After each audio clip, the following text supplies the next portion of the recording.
2 of our CFL doubleheader. Don Matthews is looking for win number 4, and it's up to ace quarterback Doug Flutie to come through tonight. Adam Rita wants a win as well.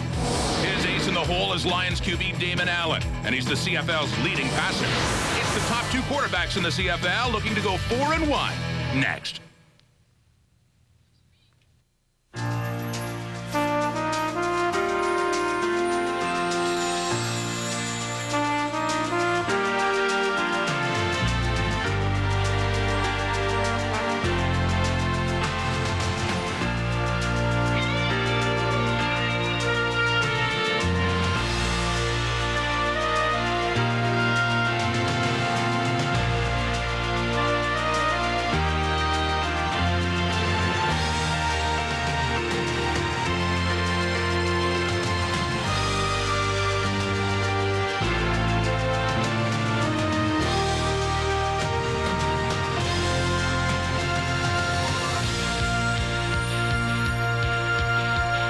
Live from BC Place in Vancouver, it's the Toronto Argonauts, the BC Lions on CFL Live.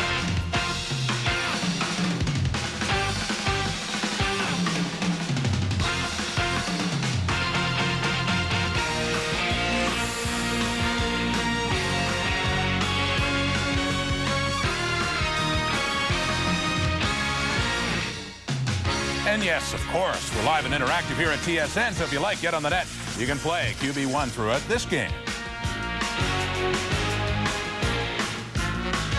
And welcome to CFL Live. If you weren't with us before, if you were, of course, welcome back. You saw the Montreal Alouettes losing again, back-to-back games to the Edmonton Eskimos, 34-24. Rod Smith along with Obi, Les, and Marty. And for this one, the Toronto Argonauts and the BC Lions, the 2 other 3-1 games, 3-1 teams, I should say, meeting tonight. First-place teams, and certainly a challenge for the BC Lions in the form of quarterback Doug Flutie and the Argos. Now, Les, Flutie has found defenses challenging so far.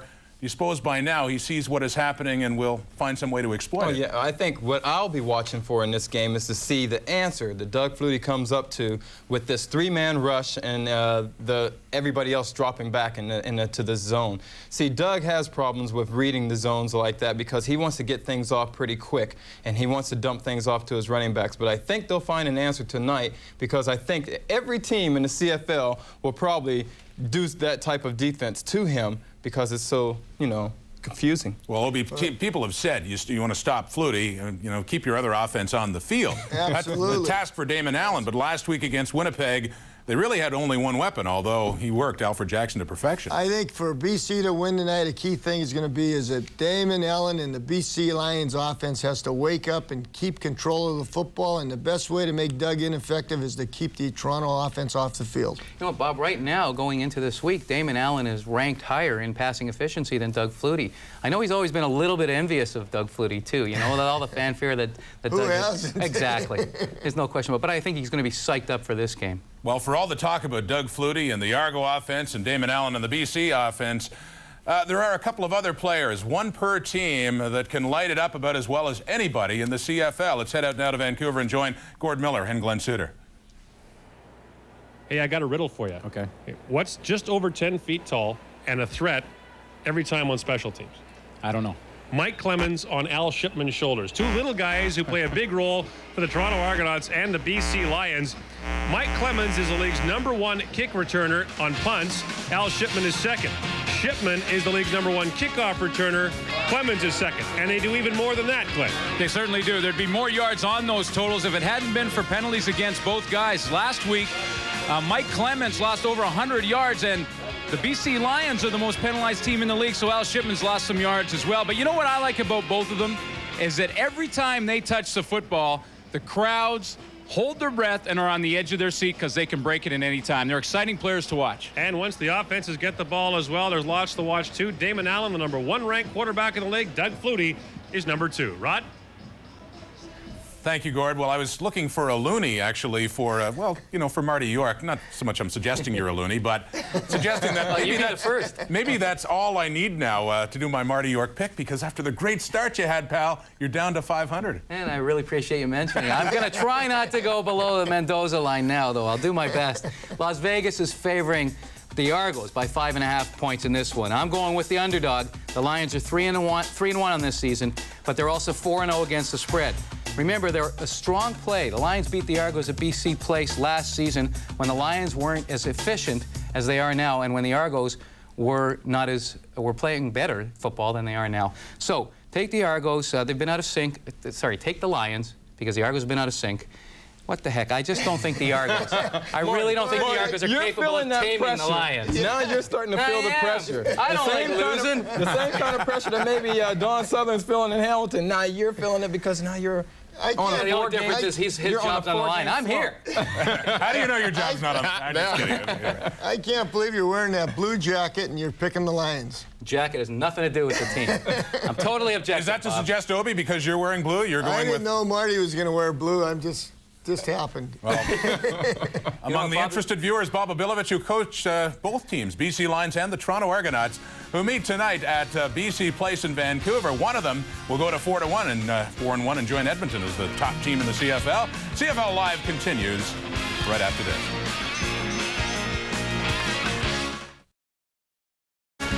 Welcome back to the stadium at BC Place, and week number 5 of the CFL season, the second half of our CFL Live doubleheader. Rod Smith mentioned a moment ago that Bob Abilovich coached both these teams. So has Don Matthews, former coach of the BC Lions in the early 80s, and of course in his second stint as the coach of the Toronto Argonauts. And on the other side of the field, his offensive coordinator from a year ago is Adam Rita, another man who has coached both teams. And it's Hawaiian night here in Vancouver, and Adam Rita, a native of Hawaii, looking very much like he's at home this evening. On the right is Andrew English. On the left is Al Shipman, who leads the league in kickoff return yards. Mike Vanderjagt to kick it off, and we are underway in the second half of our doubleheader. This is Al Shipman from the 15-yard line. Shipman breaks through the middle of the black, gets up to the 35-yard line before the stop is made by Toronto's George Namako. Damon Allen, the 33-year-old in his second year with the BC Lions, is the league's #1 ranked passer. 6 touchdown passes so far this season, 1 interception. At his current pace, Damon Allen will have his first ever 5,000-yard passing season. Alfred Jackson had the big week last week with Shipman, Trevathan, and Thompson as the receivers. Millington and Philpott are in the backfield. Up front, Mike Withacombe in his second week as BC center. He and Damon Allen had problems in week number 1 together. Corey Philpott on first down, bursts across the 40 up to the 41-yard line. Ken Benson makes the stop. Corey Philpott's a guy who suffered a separated shoulder last week, but it appeared he just didn't want to come out of the game. He wants the ball more. Yeah, and the shoulder's fine. I talked to the training staff of the BC Lions this week. They said that Corey Philpott's okay to play. He's got full range of motion and good strength in that shoulder. He's ready to go. 2 years ago, he scored a CFL record 22 touchdowns. This year, through 4 games, he has just 2. Gain was 6 at 2nd and 4. And Allen from the shotgun now fakes to get outside. Allen on the run, and Damon Allen will have a first down for the BC Lions. The stop is finally made by Oscar Giles, but not before Allen has a pickup of 7 and a BC first down. Well, it's the Toronto defense that is #1 in the league against the pass, and you need a good pass rush. That front 7 led by Michael O'Shea in the middle, and Andrew Stewart, who has a couple of sacks so far this season. In the secondary, Marcelo Simmons and Adrian Smith are on the corners. Johnny Harris and Antonio Bonner are the halfbacks, and Lester Smith is the free safety. Every Tom, Dick, and Harry on this team is named Smith. First down from the 48. Allen from the shotgun. Lots of time, dumps it off underneath to Larry Thompson.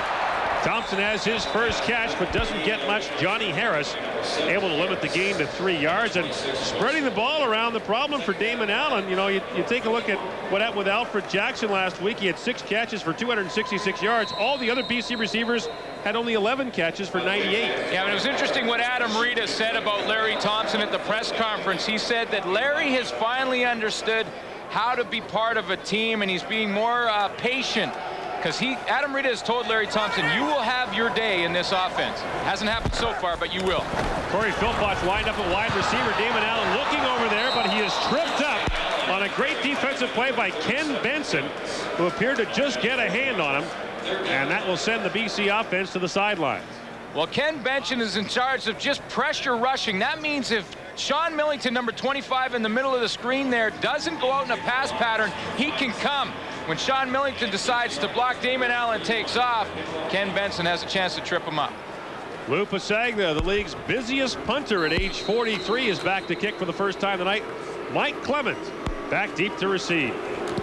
Clemens, the league leader in punt return yardage, and Pasagna booms it, sending Clemens back to the 12. But here comes the pinball around the corner. Waiting for a block. The pinball sprung free. Now waiting for one more block. Pinball in a foot race. Still going all the way down to the 33-yard line. He is finally tracked down on the play by Andrew English, but not before a return of 65 yards.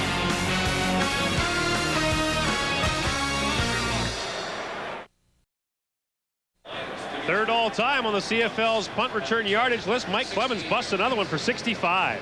Well, he gets the corner, Gordon. When you get Mike Clemens the corner, he's going to take advantage of it. That means there's no containment to keep him running up the middle where all the Lion cover guys are. And Clemens, we mentioned it in the opening last week, had over 100 return yards called back, or he'd be well ahead in the all-purpose yardage list.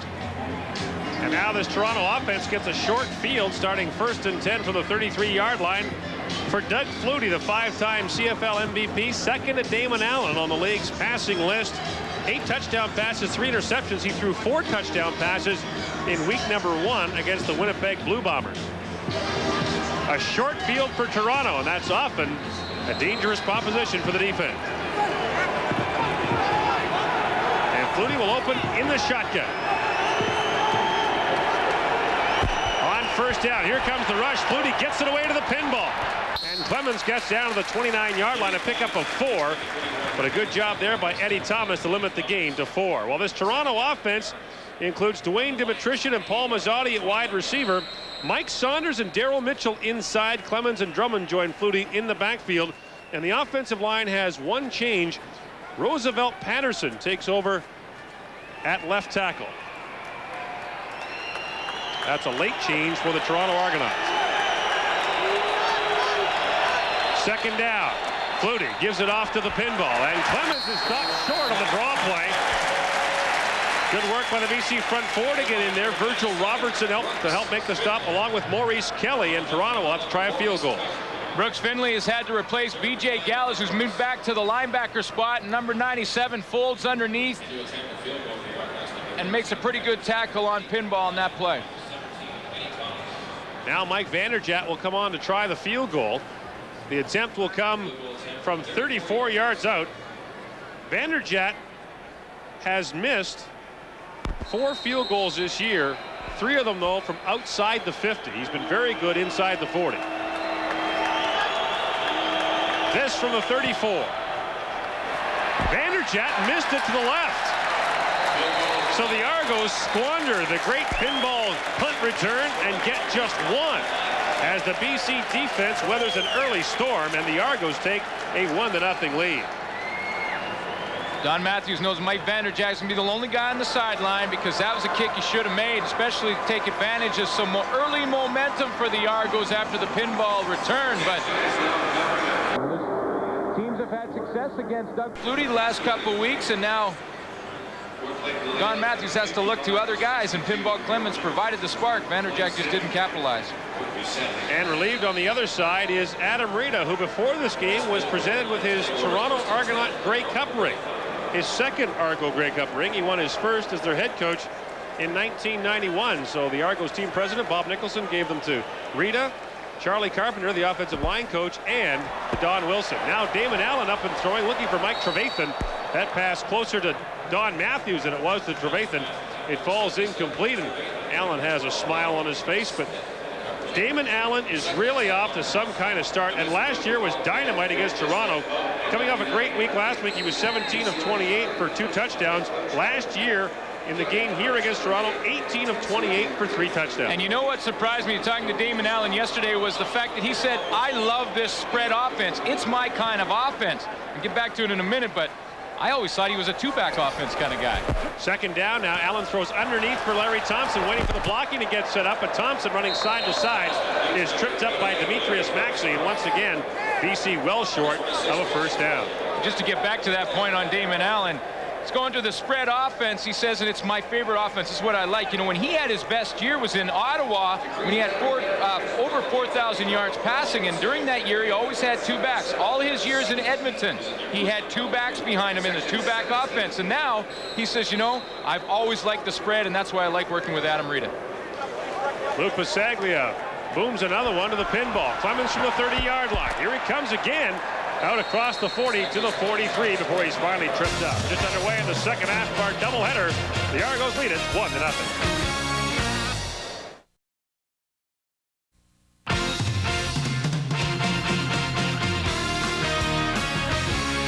The CFL Live on TSN is brought to you by Advantage, providing solutions for business. And by Gatorade. Life is a sport. Drink it up. Back at BC Place, Toronto leading the Lions by a score of 1-0. The give on first down goes off to Robert Drummond, wrapped up by his former teammate Don Wilson first. And then a host of Lions second, but Robert Drummond has a gain of 8 as this BC defense gang tackles him. Some changes from last week for the front seven for the BC Lions. B.J. Gallus moves back to linebacker to replace David Mieva. Brooks Finley replaces him up front, and Johnny Scott will replace Dave Chaters. In the secondary, Robert Holland is out, but Damian Lyons returns, so Eddie Thomas moves to halfback, Damian Lyons out to the corner, and Don Wilson stays at the other halfback. And when the music stops, there's one less guy. On second and short, back to Drummond, who's got a first down and then some, barreling into BC territory and down to the 51-yard line. Robert Drummond has 5 touchdowns this year, tied for the league lead. Last year, he led the league, hitting the end zone 17 times. He's got the second highest average running the football this year in the Canadian Football League. And guess who has, for running backs, and guess who has the first highest? His teammate. Ah, yeah. Pinball Clemens. Like the pinball When Clemens. they get the ball, they can do something with it. First down, Toronto. The Argos at the Lions' 51-yard line. Back to Drummond. And again, Robert Drummond fights his way down to the 45-yard line for a pickup of 6. We were talking to Robert Drummond before the game, and the thing that stands out to me, and I know you noticed it as well, he's all legs. He's the same height as me pretty much, but his hips are about a foot higher than mine. Yeah, we were standing beside him. I looked at where his waistline was, and it was like at my armpit. I thought, this guy's all legs. And he can run. I mean, last week versus Hamilton, he single-handedly won that game in the last drive with a couple of huge runs. And he's already got 23 yards rushing in this game. Flutie from the shotgun, fakes to Drummond. Now Flutie will take off and throw it. A pass to Daryl Mitchell that was low but caught down to the 32-yard line. Good for a Toronto first down that looked like run all the way, and then Flutie just pulled it out and threw it. Well, Doug Flutie got the corner because Maurice Kelly got bit inside, and when he has the option to run or pass, he's the most dangerous. And as a defensive back, he comes around that corner, and you don't know whether he's going to run or you should try and cover one of the receivers, and you're always caught in no man's land there. Gain of 12 on Daryl Mitchell's first catch of the night. The Argos have a first down to the 32-yard line. They've had excellent field position early in this football game. Now Flutie under center. Up and throwing to the pinball. Mike Clemens with a catch at the 30. Throws every move in the book, and Eddie Thomas, who stayed with him, and threw him down at about the 27-yard line. A pickup of 6. And Gord, that's what you have to do as a defensive back. Eddie Thomas does the right thing and breaks down. Pinball Clemens is right here on the inside, just going to break to the out. But watch Eddie Thomas come up and break down and not commit one way or the other. When you're tackling Pinball Clemens, you keep your feet moving, and wait for your help to come and get you, because you're not going to get him by yourself. Eddie Thomas played it perfectly. Eddie Thomas back inside in week number 5. Now Flutie. Off balance, gets it to Mitchell. Another first down to the 12-yard line. Leonard Humphreys there on the tackle, but it's a first down after a gain of 16. Now, teams have had success against Doug Flutie, keeping him in the pocket and keeping contained. And so far tonight, the BC Lions haven't done that. Now, when Flutie has the field squeezed on him a little bit, it's been tough for him. But in that play, and a play previous to that, he rolled to the wide side of the field. That makes the throw shorter, so now he can use the whole field and becomes more dangerous. Now Flutie on 1st and 10 from the 12. The Argos got just 1 on their first possession. Now looking for a whole lot more. Back to the ground. Drummond. And Drummond barrels down to the 5-yard line before the stop is made by B.J. Gallus. A pickup of 7 for Drummond. The only player in the league last year to finish in the top 10 in both rushing and receiving. Nice blocks at the point of attack by Mike Kislak right here, and Dan Payne the other way. And look at him just break up into the middle, and that's called the soft spot or the bubble on the running play, and he hits the bubble right on. 2nd and short for Toronto from the 5.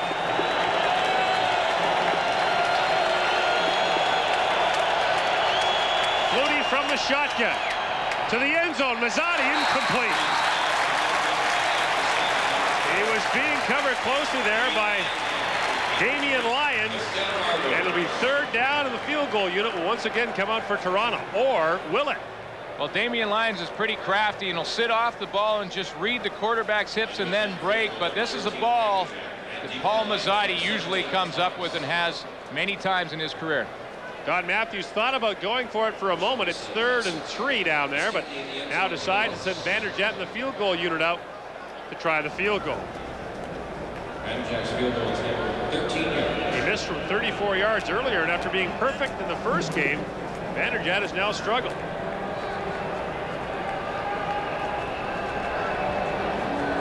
He is just 3 for his last 7. This is a tough kick when you're that close. It's sort of like a sandwich. You got to get it up. Which he does, and put it through. The Toronto Argonauts now with a 4-0 lead, but twice the Argos have been in deep, and thus far they have just 4 points to show for what they've done. So the BC defense stands tall, and you know what? That's been the story of the BC Lions against the Toronto Argonauts in this building. The Lions have won 6 straight against Toronto here. The Argos haven't won at BC Place since 1990. That was Doug Flutie's first year in the league. And you know what? That year also featured the wildest game in CFL history. It was Toronto and BC at Skydome.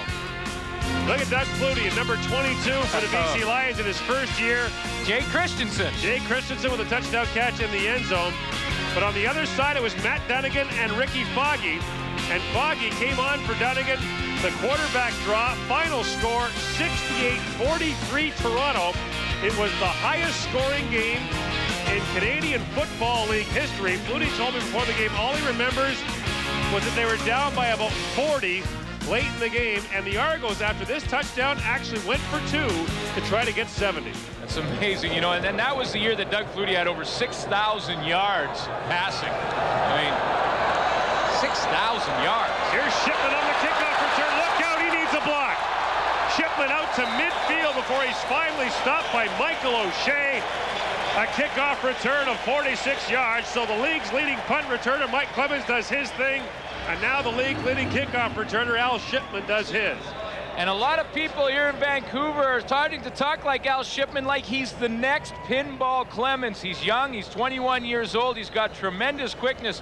When you stand beside him and he's just standing there in shorts, he really looks like a little kid. I mean, he's a tiny little guy, but boy, can he move, and he's shifty.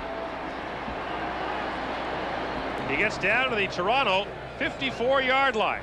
Allen from the shotgun stands in and looks there for Shipman, but it's knocked out of his hands by Johnny Harris. Getting the ball to Al Shipman on offense has been the problem. He has 13 catches for a couple of touchdowns. He has 2 carries this year for minus 11 yards. His best carry so far has only lost 5. What people have to understand with this is that Adam Rita has brought the new spread offense, and it's going to take a while for the Lions to figure out how to use each talented player the best of their ability. In other words, how do we get Al Shipman the ball that he can do the best with it, and the rest of the players as well. 2nd down, Allen up and throwing to Larry Thompson. And once again, the man who came out to make the initial stop is Johnny Harris. And they got help from the safety, Lester Smith. The BC Lions offense has done nothing. A pickup of 3 yards. It's another 2-and-out for BC. The Lions do not yet have a first down. Johnny Harris started his CFL career in San Antonio in 1995. Played about 5 games last year in Toronto, and been a key part of that secondary for the Argos this year. Lou Pasaglia is back to punt once again, and Mike Clemens is back deep to receive. Pasaglia will punt from his 45-yard line. Got lost today coming here. Louis? Yeah. Now, wait a minute. He's been to this stadium a few times. 15th year playing here. He got lost today. Busaglia kicks it away to Clemens at the 7-yard line. Got a block from behind, and look out, Pinball is dropped down the 4-yard line, and an illegal block will be called against Toronto as well. The Argos will beat a deep hole, but the CFL line returns to Vancouver right after this. Well, now, you sure there's any fish in here at all? Because we haven't latched into one today yet. Tired of sitting on the sidelines? Want to be part of the game? Be offensive. Be radical. The CFL is back and more radical than ever. The action never stops. It's hard-hitting, high-scoring football. Get in the game. Wear the attitude. Come on, go, go, go. Woo! Be offensive. Be radical. CFL football. Get in the game. You having more popcorn? Well, a couple of things are going to happen. First, tomorrow morning, Glenn Suter's going to jump on a plane to Winnipeg, where he'll join Dave Archer and John Wells for Friday Night Football, the Hamilton Ticats and the Winnipeg Blue Bombers, 8 o'clock Eastern, 5 Pacific, here on TSN. Meantime, here at BC Place, illegal block Toronto bottles the Argos up at their own 3. On first down, Flutie wants to throw, and sidearms it there for Robert Drummond, who's got all kinds of room. Robert Drummond still going out to the 33-yard line. Tyrone Chapman and Leonard Humphreys make the stop, but it's a 30-yard gain, and so much for bad field position. Well, Robert Drummond is just to the top of your screen, just going to cut underneath, and Tyrone Chapman, loses him in the coverage. It's his man, but he's looking at the quarterback, Doug Flutie, and that gave Drummond enough time to sneak past him, and then he picks up the rest of the yards on his own. Robert Drummond, the CFL All-Star of a year ago, having an All-Star kind of evening tonight. On first down, back to the ground, Drummond out to the 37-yard line. The Argos kind of rotating their heroes from week to week, and I think tonight they decided that they're going to use Robert Drummond a whole bunch. Maurice Kelly stopped him after a gain of 3. And you know what a lot of players will look at, and you think about guys who play big and have good games in the big games. And when you think back to last year's Grey Cup game, Robert Drummond had 127 yards of offense. That was a big game in the biggest game of his life. And a key touchdown as well. The case could be made that Drummond should have been the game's MVP.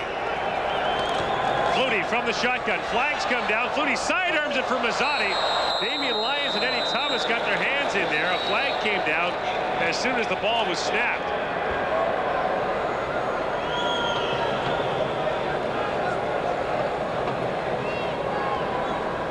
Offside is the call again. Oh, it's offside and procedure. You don't see that very often. I can't figure that one out. I've seen it before, not very often, but one guy's got to go first.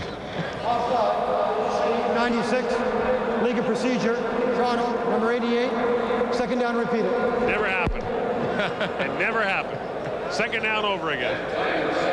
That's a little different. That's wild. Mazzotti. Procedure, and one guy's got to be first, right? You know what? I don't know. We live in an age of victims. Everyone's a victim now. Okay. So no one's to blame. 2nd and 7 again. Flags again. Now, procedure, Toronto again.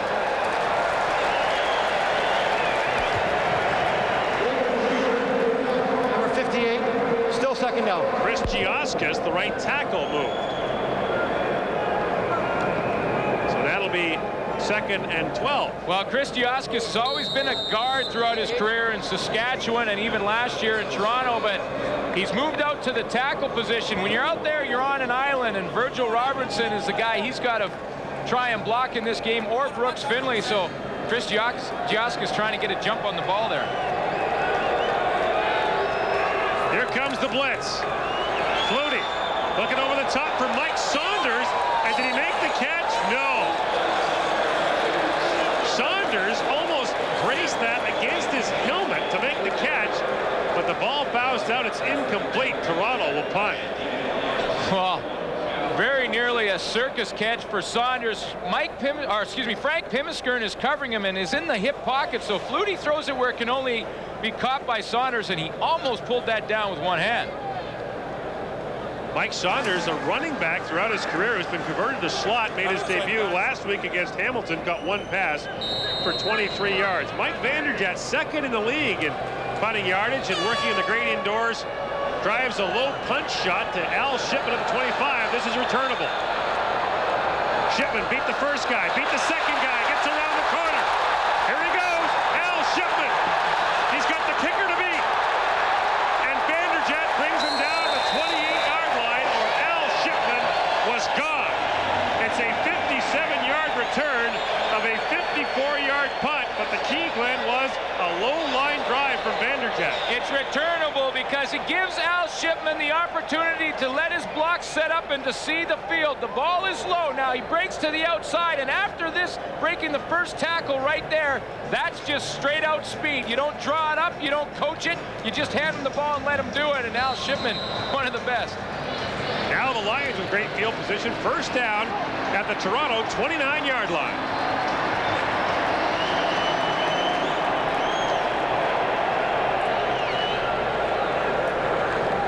Whoops, a little miscommunication there. Now Allen has it. And looking for Alfred Jackson. It falls incomplete. That looked like it was a jailbreak from the get-go. Well, I'm not going to try and guess who went the wrong way. It was either Corey Philpott or Damon Allen, but Damon turned to his left to hand the ball to Corey Philpott, who was gone to the right. Whoops. So then he just ad-libs from there and tries to hit Alfred Jackson. Trying to get it back to Al Shipman, who's got 126 all-purpose yards so far in the game, but the vast majority of that coming on kick returns. Now 2nd and 10 for the Lions. Under a minute to go in the first quarter. Allen swings it out for Philpott, can't make the grab. Pass was a little bit in front of him, and they got away with one there. The Toronto defense got away with one there because Mike Trevathan was wide open down the middle, and Damon Allen didn't see him. A miscue from the Toronto zone defense. Allen doesn't even look down there. Philpott can't hang on to this ball, but Mike Trevathan was behind the coverage by about 10 yards. As a result, Lou Pasaglia will come on to try the field goal. It will be an attempt of 36 yards. Pasaglia, by the way, 8 for 9 this year, is 89%, is the best in the league. From 36 yards out, Pasaglia puts it through, and the BC Lions take advantage of the Al Shipman return to get 3. 34 seconds left in the first quarter, and Toronto with a 1-goal lead. He's like fine wine, he just gets better with time. Watch Mike Trevathan right here on your screen. Going to break right down the middle, and he is wide open. Little move to the outside, then the fake. Antonius Bonner has no chance, and he just continues to get more. Look at that. Man. 7 yards open in the end zone, and Damon Allen didn't even look for him. Mike Trevathan did not have a catch last week. Had only 6 in the first 3 games. And while we have a moment, let's go downstairs to Dave Pratt. Gord, thank you very much. I'm with Frank Rigney, whose daughter Kathy started a very special program called Tony and Friends. Frank, tell us a little bit about it. Well, David, Tony Antunovic, a former Toronto Argonaut, came down with leukemia in late May, or late March, I should say. And by the way, he's doing a hell of a job of fighting this disease. And we're trying to help in every way we can to support the bone marrow registry and the whole efforts in the leukemia field. We are getting donors to come to the fore, but the most important thing right now is to trying to help this program financially. If you'd like to contribute, we'd certainly appreciate it. Funds are needed to test donors, and you can do that through calling 1-888-D-MARROW or through the Bank of Montreal. By the way, just as a coincidence, it's Tony Tuna's birthday today. Congratulations, Tony. Happy birthday. And it's been a tremendous effort by Tony and friends, and we think it's going to be very successful. Great work, Frank. Again, happy birthday, Tony. I understand you're going to get out of hospital in 7 to 10 days. This is a story with a very happy ending. Back to you, Gordo. Thank you, Dave. And again, the number 1-888-D-MARROW, and any Bank of Montreal will take your donation. And on the field, Mike Clemens again with another big return. And here's the number for you, 1-888-D-MARROW. And you can make a donation at any Bank of Montreal across the country. And Glenn and I certainly send our best wishes to Tony Antunovic, a former teammate of yours at Simon Fraser University. That's right. When I was a freshman, Tony was a senior, and the one word I could describe him would be tough. one of the toughest guys you'll ever meet, and if anyone can beat this, Tony can. Wish him the best of luck in it. After a 45-yard kickoff return by Pinball Clemens from the 49, shovel pass, Flutie ahead to Robert Drummond, and Drummond gets out to the 35-yard line. He's got a first down on a play the Toronto Argonauts started last year to run, and now everyone's doing it. Well, I asked Robert Drummond what he thought about this play, because it really is the only play that a running back has to turn his back to the defense to catch the football. You see how Drummond has to look back to Flutie, and he said, you know what? It doesn't bother me a bit because there's really only one guy that can get me, and that's Maurice Kelly, and he tackles him there. Robert Drummond with a big first quarter, but the Toronto Argonauts have just 4 points to show for it. Stand by now as we send you back to our CFL Live Control Center.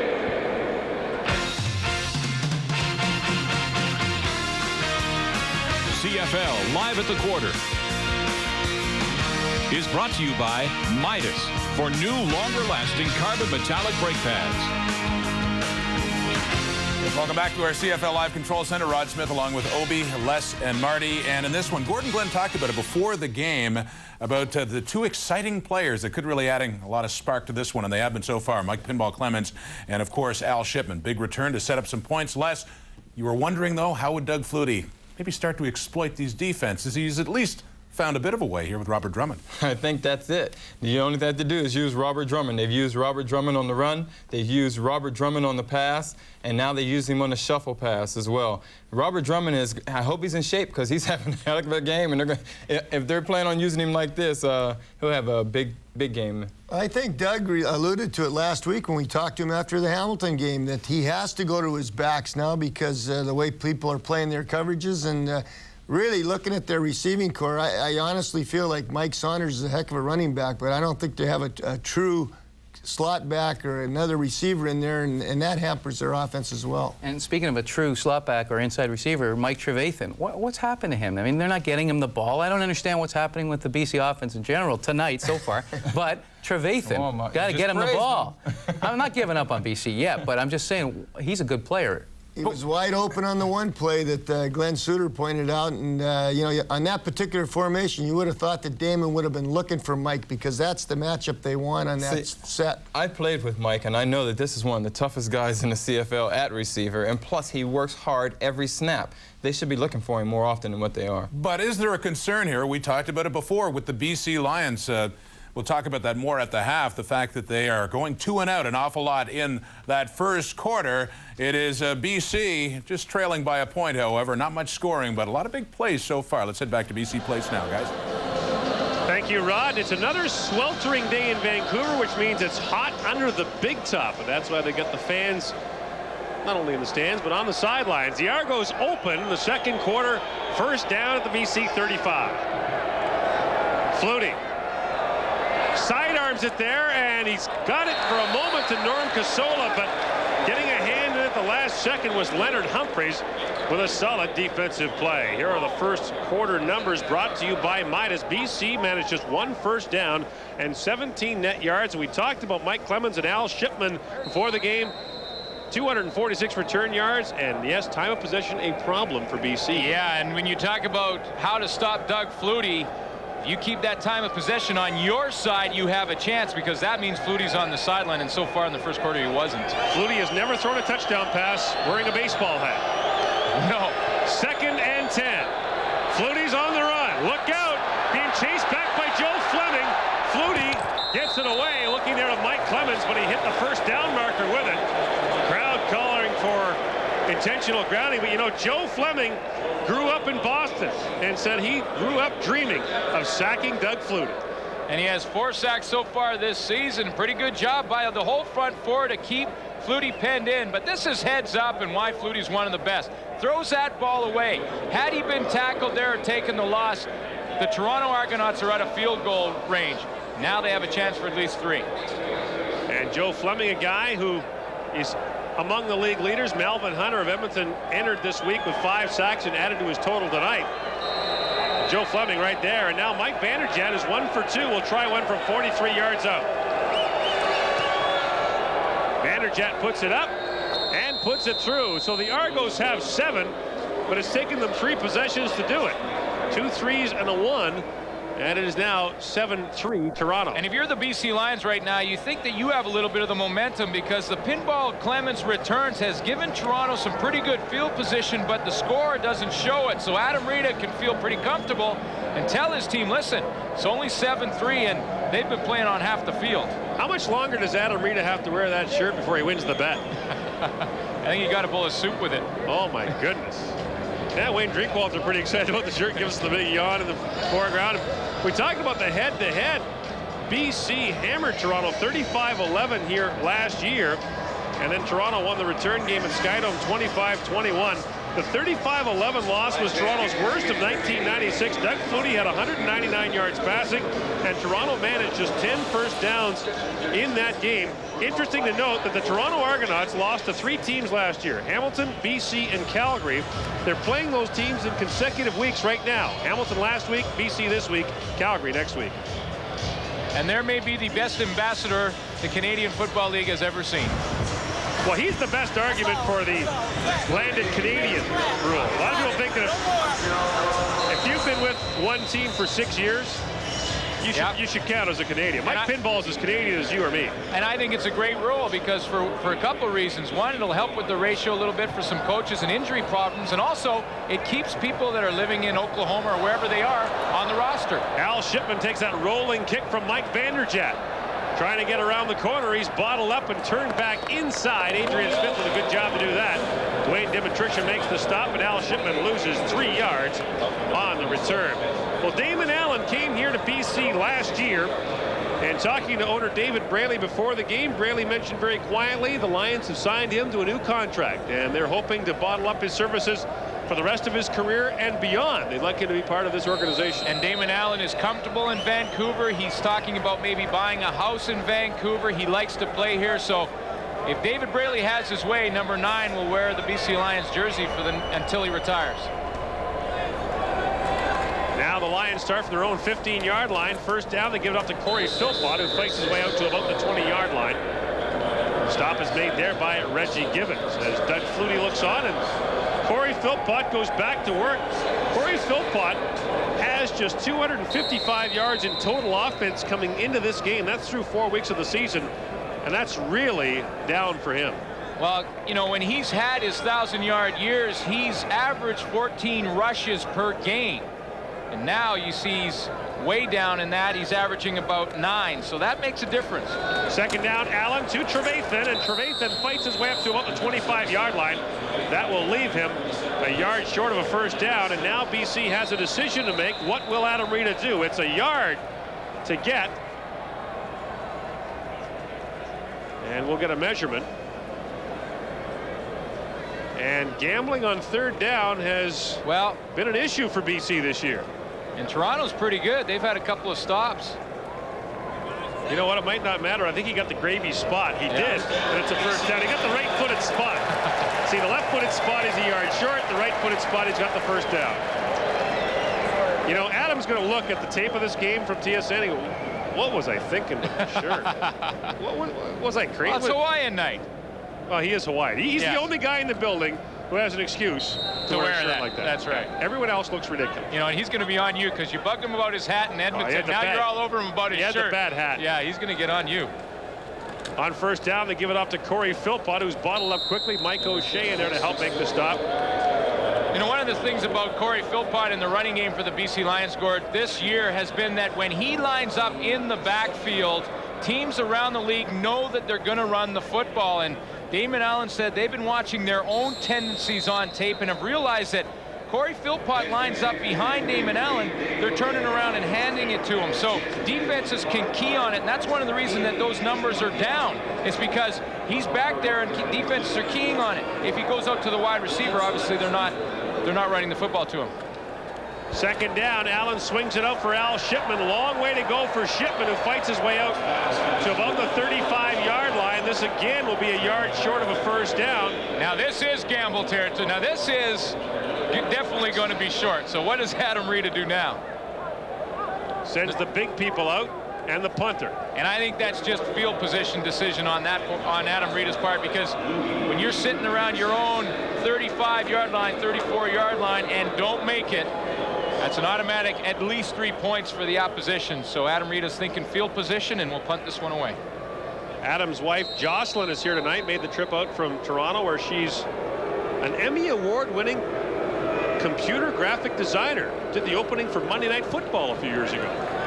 Lou Pasaglia kicks it away to Mike Clemens, who dropped the ball. Fortunate to get it back. And the pinball loses a couple on the return after a 42-yard punt. Toronto with a 4-point lead.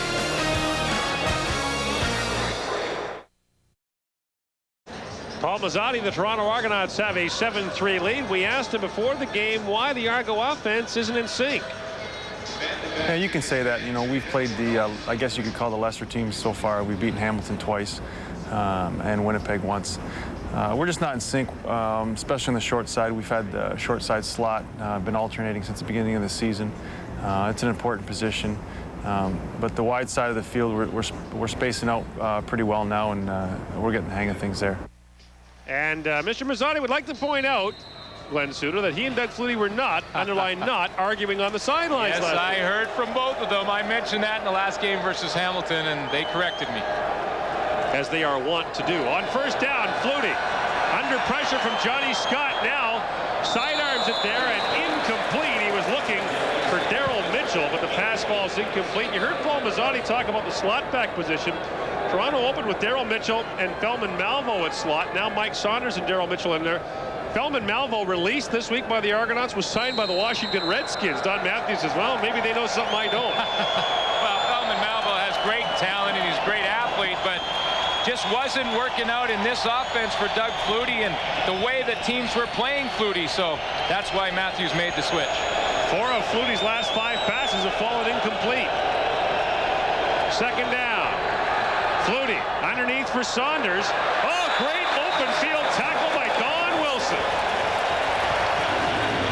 Mike Saunders was off to the races, but Don Wilson cut his legs out and limits the gain to 2. Well, Don Wilson started the season with the Lions at the linebacker position, but because of the injury to Andre Strode, he moved back to the halfback spot, and he told me before the game he's starting to feel comfortable back there again like he did in the old days when he got a lot of his 56 career interceptions, but he read that one perfectly and knifed in there for the big hit.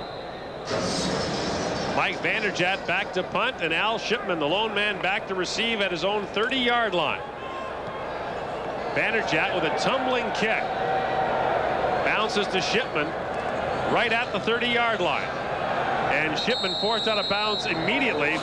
John Raposo makes the tackle, a 45-yard punt, a 2-yard return. A flag is down. We'll sort it out for you when the CFL Live returns right after this.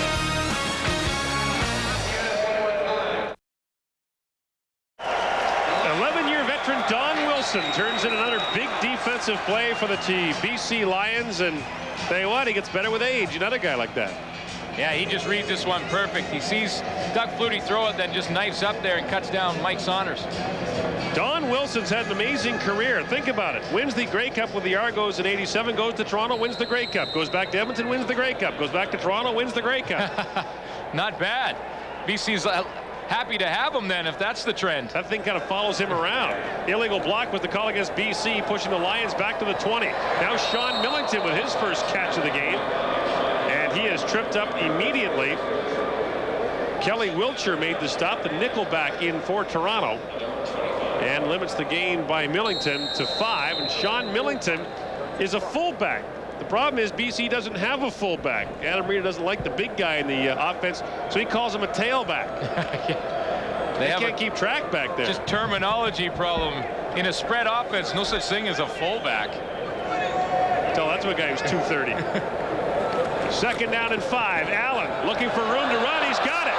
Gets past O'Shea. A flag comes down, and Allen slides out to the 37-yard line.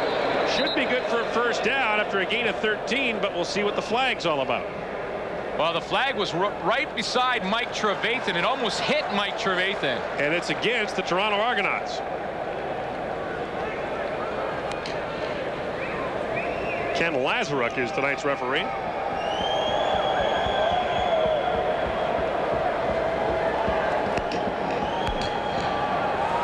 Legal contact, eligible receiver.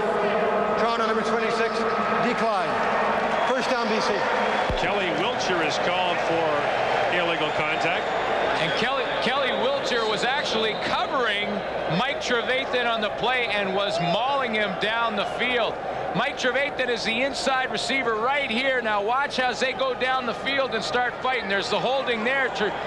Wiltshire's holding Trevathan's jersey, and he turned around and took a swing at him, and then the flag hit the ground. First down, BC. The give goes off to Millington. Barreled over his own man. He just knocked down Todd Furtick, but then the pursuit caught up. It's a loss of a yard for Millington, and that's only his 12th carry of the year in his 5th game. Well, it's called a tendency breaker. You know that Adam Rita does not want to run the ball to Sean Millington. That's nothing against Sean Millington as a running back, but he likes to have the spread offense, throw the football a lot, and he thinks a running play is a short dump pass to somebody. So Sean Millington gets the football every now and then just to keep the defense honest. Sean Millington, a first-round pick of the Edmonton Eskimos in 1991 in his 7th year in BC.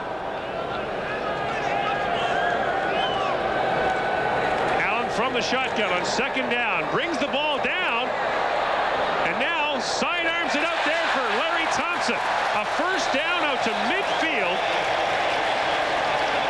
A gain of 19 yards. It looked like that ball was on a string. You know, Damon Allen from years gone by may have taken off and run this football, but he is much more patient with the passing game now. You see he has a lane right there. He doesn't take it. He backs out. He could run here, but doesn't. And then spots Larry Thompson, who works back to him. That was the old Harlem Globetrotter basketball and a string trick there.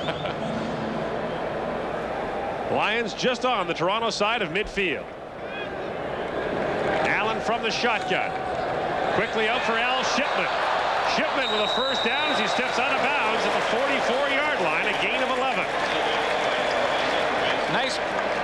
Nice play by design for Al Shipman to get underneath the coverage, because Mike Trevathan and Larry Thompson had pushed the coverage deep, and then Shipman just catches a short pass. But as we saw last week with the BC Lions, sometimes you just need to throw the ball 5 yards and let your athletes take it. And Alfred Jackson took one about 70 after a 5-yard throw from Damon Allen last week. First and 10 from the 44-yard line. Lions trail by 4. Allen, lots of time, steps up, lots of room to run. Gets by O'Shea again. Sliding down to the 24-yard line. A pickup of 20 yards and another BC Lions first down. Now I want to know how Damon Allen wasn't tackled about 4 yards past the line of scrimmage by, I believe it was Michael O'Shea on the play. Damon Allen is so smooth running the football. He just looks like a running back in the open field. Look at number 50, has him. But there's a lot of space, and Damon Allen makes it look easy. First down now from the 25-yard line. Allen bobbles the snap and now gets whacked by Rob Waldrop. Waldrop, who's just returned to the Toronto lineup after missing a week with a groin injury, smacks Damon Allen in a moment of indecision. And this is what quarterbacks, you talk about the controversy of whether or not to be in the shotgun. Part of the problem, or one of the challenges of being in the shotgun, is that you have to look at coverage and then take your eyes off coverage and look down to the football. That time, Allen took a peek up at the coverage when the ball was in the air, and that's why he drops it. A loss of 4 brings up 2nd and 14. Here comes the rush. Allen unloads. Trevathan has the catch, but well short of a first down as he gets down to about the 23-yard line. That'll leave him a good 8 yards short after a pickup of 5. Well, Gord, if Mike Trevathan, I mean, he knew on that play that he was short of the first down, but he is so desperate to get his hands on the football, he was not going to let that one sneak through. I mean, it's just a little underneath pattern for Trevathan, but he goes down and picks it up, and it bounces off his thigh. Mike Trevathan, I asked him before the game whether or not he was superstitious, because when you look over his career, in 92, 94, and 96, he's over 1,000 yards. In 93 and 95, he's just under 1,000 yards. This is 97, an odd-numbered year. Yeah. Lou Pasaglia from 36 yards out, puts it through. Kickers have done all the scoring so far. 5:38 to play in the first half. The Argonauts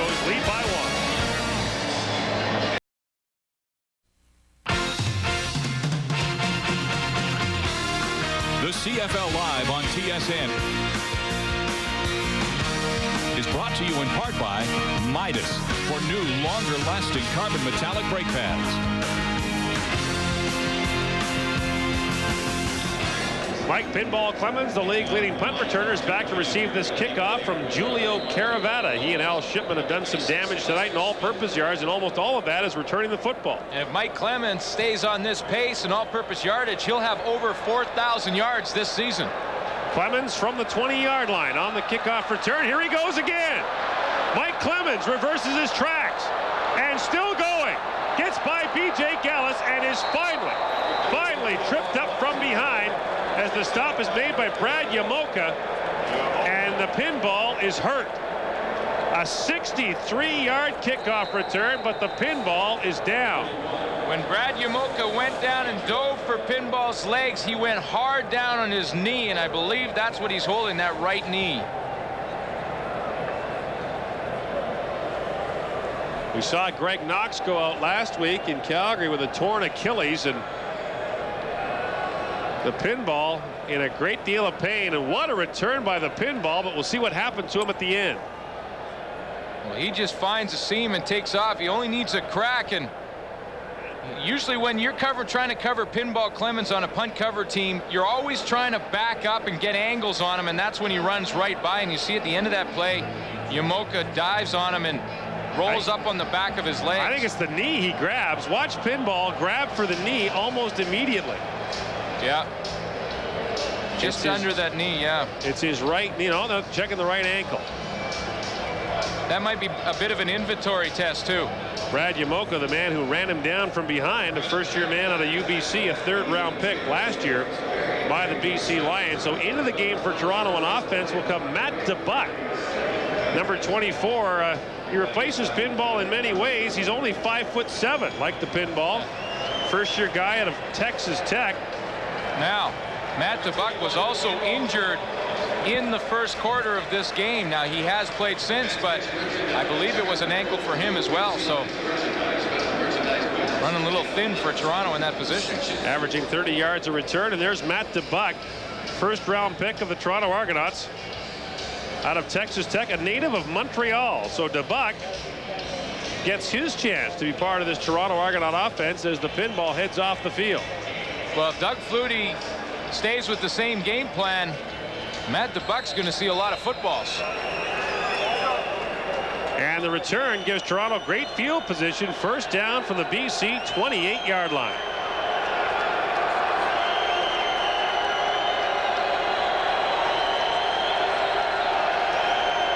Flutie. Lots of time. Over the top, Darryl Mitchell, and Darryl Mitchell might have been killed by Leonard Humphreys if he'd have caught that pass. Leonard Humphreys had him lined up absolutely perfectly. Well, Doug Flutie audibled when he saw Greg Frères from the safety position right there sneak up into the middle. Now, the reason the Lions do that is to stop the run. And with Drummond standing right there, they were thinking run. Doug Flutie audibles and tries to throw a deep one to Darryl Mitchell. Now, it doesn't hook up, but the right play call against that defense. Flutie has completed just 2 of his last 8 passes. 2nd and 10 from the 27.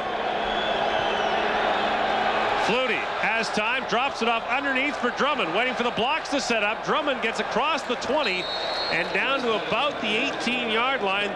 It's a gain of 8. That'll be about 2 yards short of a first down, and the center, Mike Kiselak, was actually the guy who hit him by accident, of course. Tackle made by number 63, Mike Kiselak. He's right here in the middle of your screen playing center, and he's just going to keep working. Watch Drummond catches the football. Now he goes down, starts to cruise. When you say a lineman starts to cruise, he's looking up a small defensive back to run over him, but ran over his own guy. Hey, Big Mike's got a catch this year, too. Caught a pass in the first game for a loss of 3. All the offensive linemen always think they should go out and catch passes, and they want to be DBs and running backs. The singers want to dance, and the dancers want to sing. Yeah, no question. Mike Vanderjagt from the 27-yard line. Vanderjagt puts it up and through, and the Argos once again lead by 4. Vanderjagt has accounted for all of their scoring.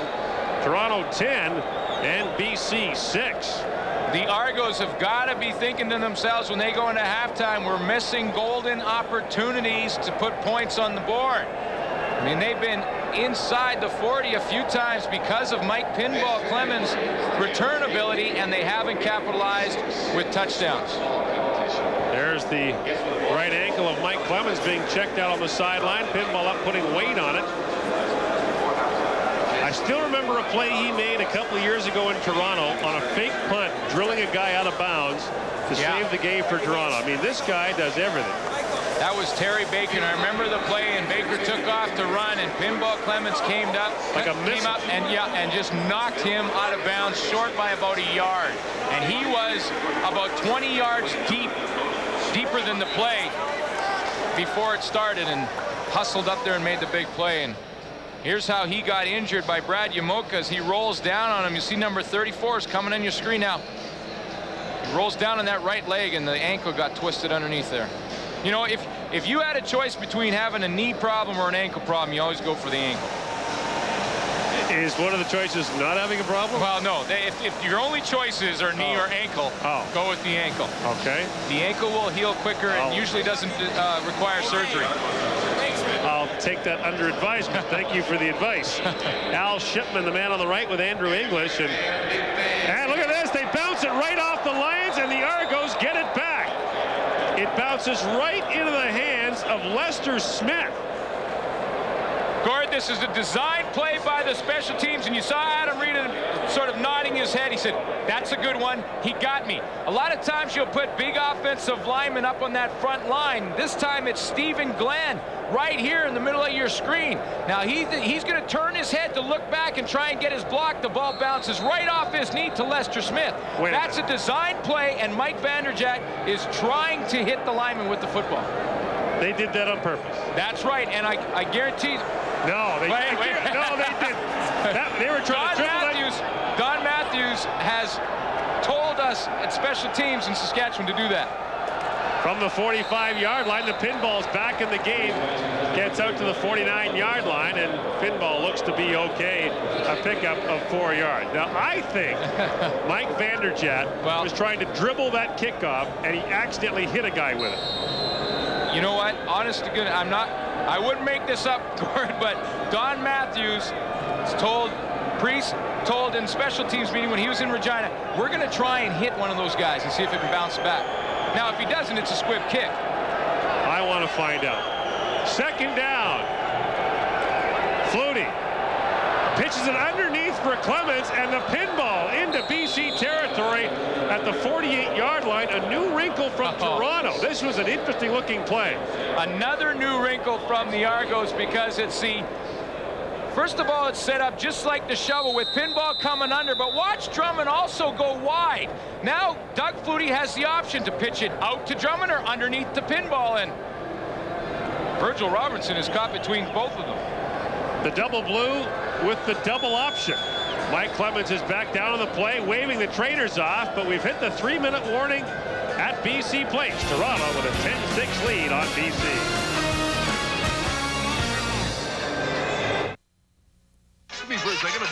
Is your life boring? Are you tired of the same old thing? Suck it up. Get in the game. The CFL is back and more radical than ever. The action never stops. It's hard-hitting, high-scoring football. Get in the game. Wear the attitude.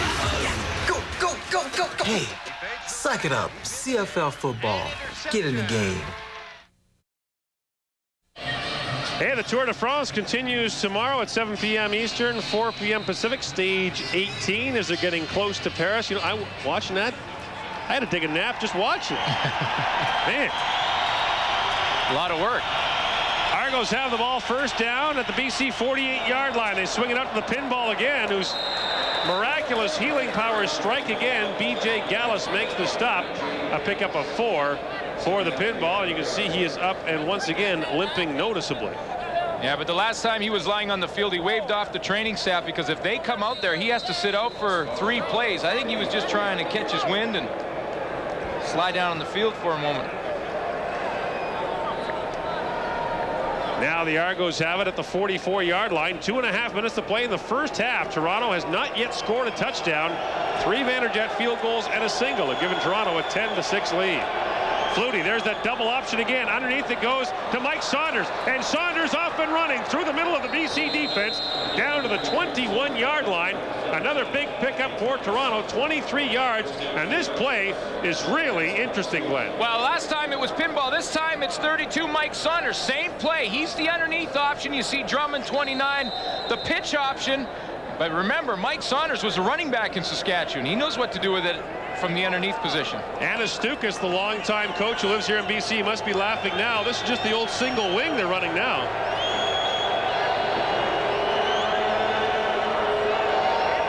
First down from the 21. Flutie swings it out to the pinball. And Clemens gets away from Don Wilson and down to the 5. Mike Clemens made a move, and there was nobody there. Well, this is not the play called in the huddle by Doug Flutie, but when he sees the Lion defense not react to Pinball Clemens widening, then he just picks it up and throws it hot. You see, Greg Freres was pointing to Don Wilson to widen out to Pinball Clemens. When he saw him uncovered, he just threw it out there hot to him. 16-yard gain to Pinball. First and goal, Toronto from the 5.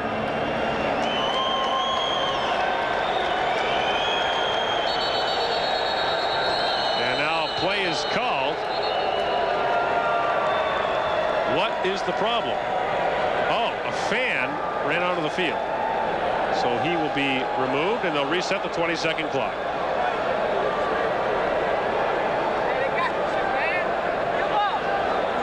By the way, Glenn. Yes. Mike Vanderjagt just told us. Yes. It was an accident when they hit that guy. They were trying to script pick it, and they hit that guy. Okay. That's fair. Mr. Big-time football guy. No, but that's Mr. fair. Three-time All-Canadian. But let me tell you, Don Matthews has said that before, that we will try and hit one of those offensive linemen up front. Well, let the record show the skinny guy from Alberta was right, and the big-time 10-year football Grey Cup champion guy was wrong. Okay, I'll take it. I'm big enough to admit when I'm wrong. Are you? I was wrong. I'm not, because I'm not. I was wrong once before. Really? But I was wrong about that. Yeah, you were mistaken. You thought you were wrong once, but you were mistaken? Exactly. I knew there was something like that. Oh, dear. Adam Reed is going to kill me for making fun of his shirt, but I'm just glad he didn't wear the grass skirt tonight. Meantime, we can tell you about another game coming up on TSN this week. Calgary and Saskatchewan, the return game of that home and home. And if it's half as good as the game in Calgary, it should be a great one. 3 Eastern, 1 Pacific. Are you at that one, too? I'm at that one, too. Wow. What I want to see, though, is the Saskatchewan fans. There were 30,000 in Calgary. Now, I wonder if Saskatchewan can match it. There you go. While we have a moment, we can tell you about another big crowd here at BC Place. They're expecting 25,000 plus, and down amidst that mob is Dave Pratt. Dave? Thank you very much, Gordo. I'm standing with Dave Chater, so I know it is just killing you not being in his football game. They locked me down. They put me under the corner over there. Since the run-in with Doug Flutie last year, there was a lawsuit involved. I know that this thing has been settled legally, but has it been settled in your mind? Oh, yeah, pretty much. I mean, but as long as he's out there playing, I got to play hard against him. So, I mean, that's what it's all about, you know. Talk about the injury. How quickly you're going to get back? I'll be back this next week, coming up on Saturday. If this was a full week, we had a short week this week, I'd have been all right. Definitely back for when you go to Toronto. Hamilton. Oh, yeah, I'll be there. I'm sitting out till I play that again. I guarantee it, Dave. You take care. Dave Chaters, back to you. Yeah, Dave, and the big story was Chaters versus Flutie didn't materialize when Mr. Chaters came up lame, and Flutie's had enough of talking about that. Of course, last year made comments about Dave Chaters and vice versa. Right now, Flutie's focus is on the end zone. First and goal from the 5, and there appears to be confusion on the Toronto offense. He's audibling again. They give it to the pinball, who stumbles down to the 4. Joe Fleming might have got a hand on him, and the gain is just 1. Well, that time I think Doug Flutie saw straight man-to-man defense from the BC Lions, which you're usually going to get down there in the 5-yard line. And when he did that, he wanted to audible to a running play, and hopefully pinball for the Argos catches a seam on the stunt from the BC Lion defense and breaks it. He did. He caught a seam in the turf, I think. That's right. Turf monster got him. They spot him down, actually at the 6. It'll be a loss of a yard. Second and goal from there. Flutie for Drummond. Makes the catch. Touchdown. He beat Tyrone Chapman to the corner, and Robert Drummond has his 6th touchdown of the year, and the Argos have their first touchdown of the game. Well, in fairness to B.J. Gallus, this is a tough assignment. This is B.J. Gallus and Tyrone Chapman trying to get out there, number 29 and number 56. Now, Gallus last week was a defensive lineman. Now he's been asked to play linebacker. And, I mean, he's got to go out there and run with Robert Drummond. That's pretty tough.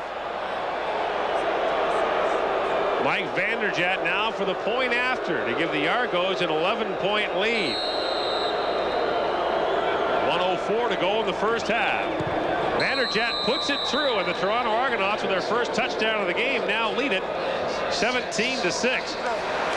I'm not sure he got in though, Glenn, and the crowd here at BC Place is booing after seeing it on the big screen. Well, let's take a look and see if he did get in. I just take a look at the officials. They obviously signaled it, but here's the play. Now 29, Gallus has to run out and cover number 29 in white. Now, did he get in or not? The ball has to break the plane.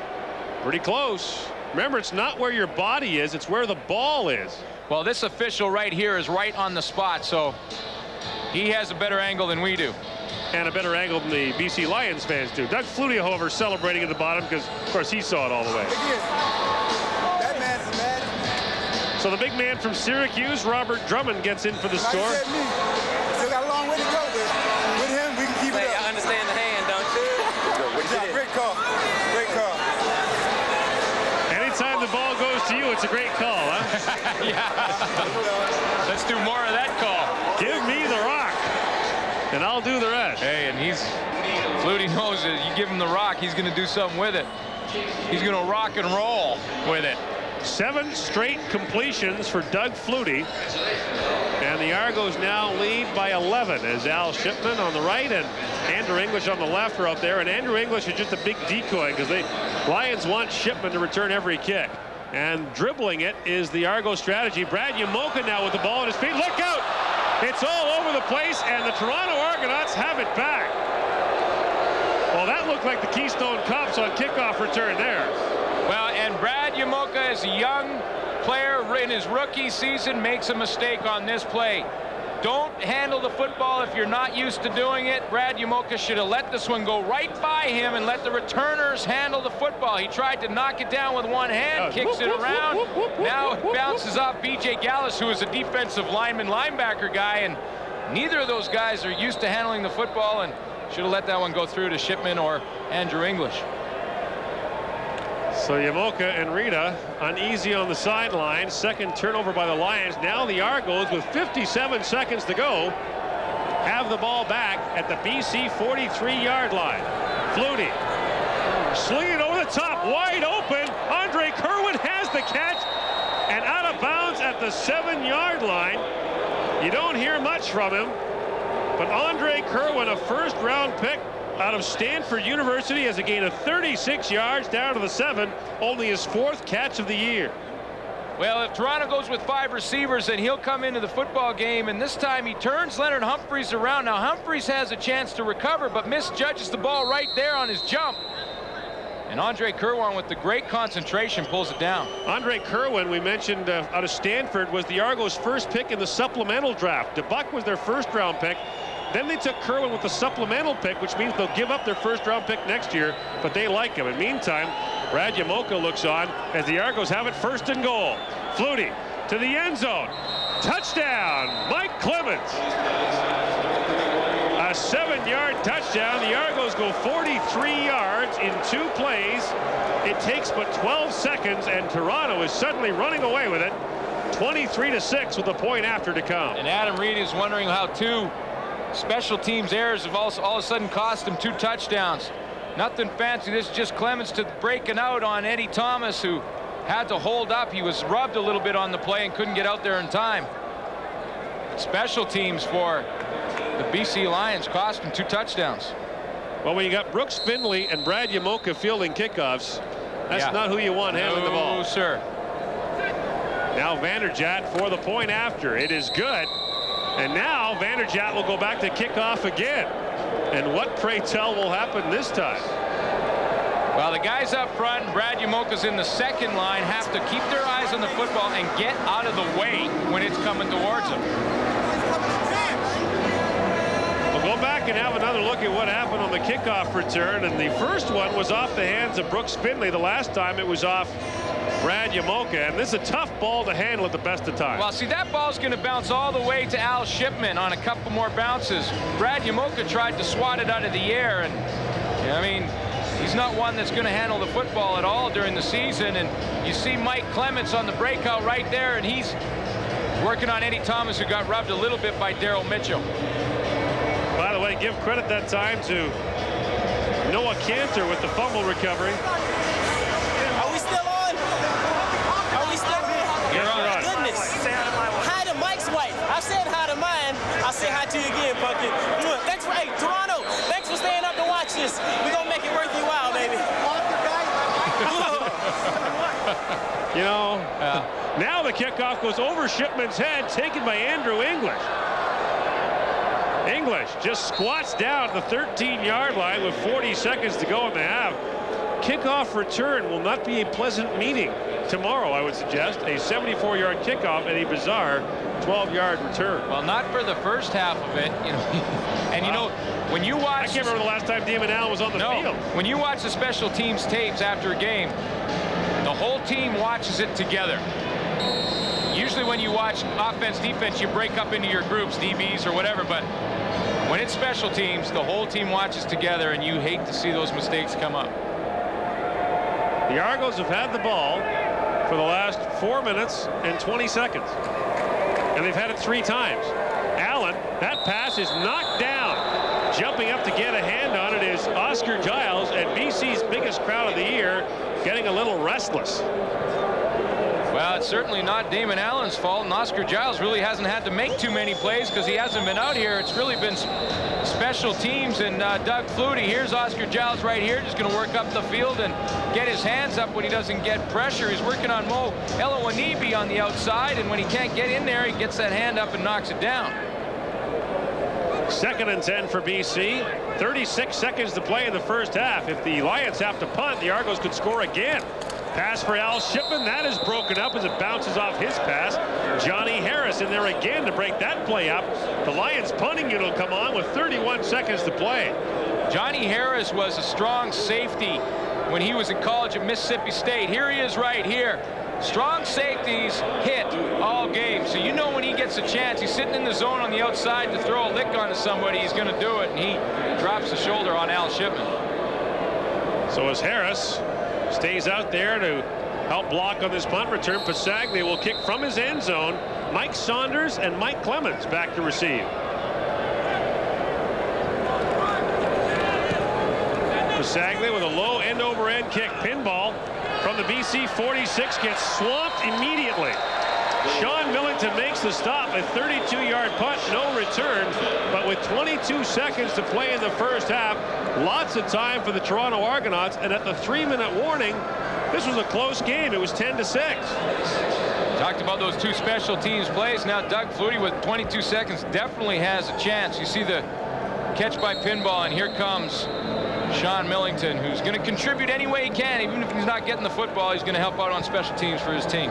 Well, the Argonauts are already pretty close to field goal range. It's 24-6, Toronto leading. Back-to-back touchdowns scored by the Argos off BC's special teams mistakes.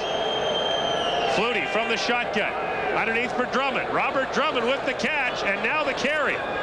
Down to the 33-yard line. Robert Drummond with 15 seconds left has a pickup of 14 yards and a first down. And Toronto will call timeout.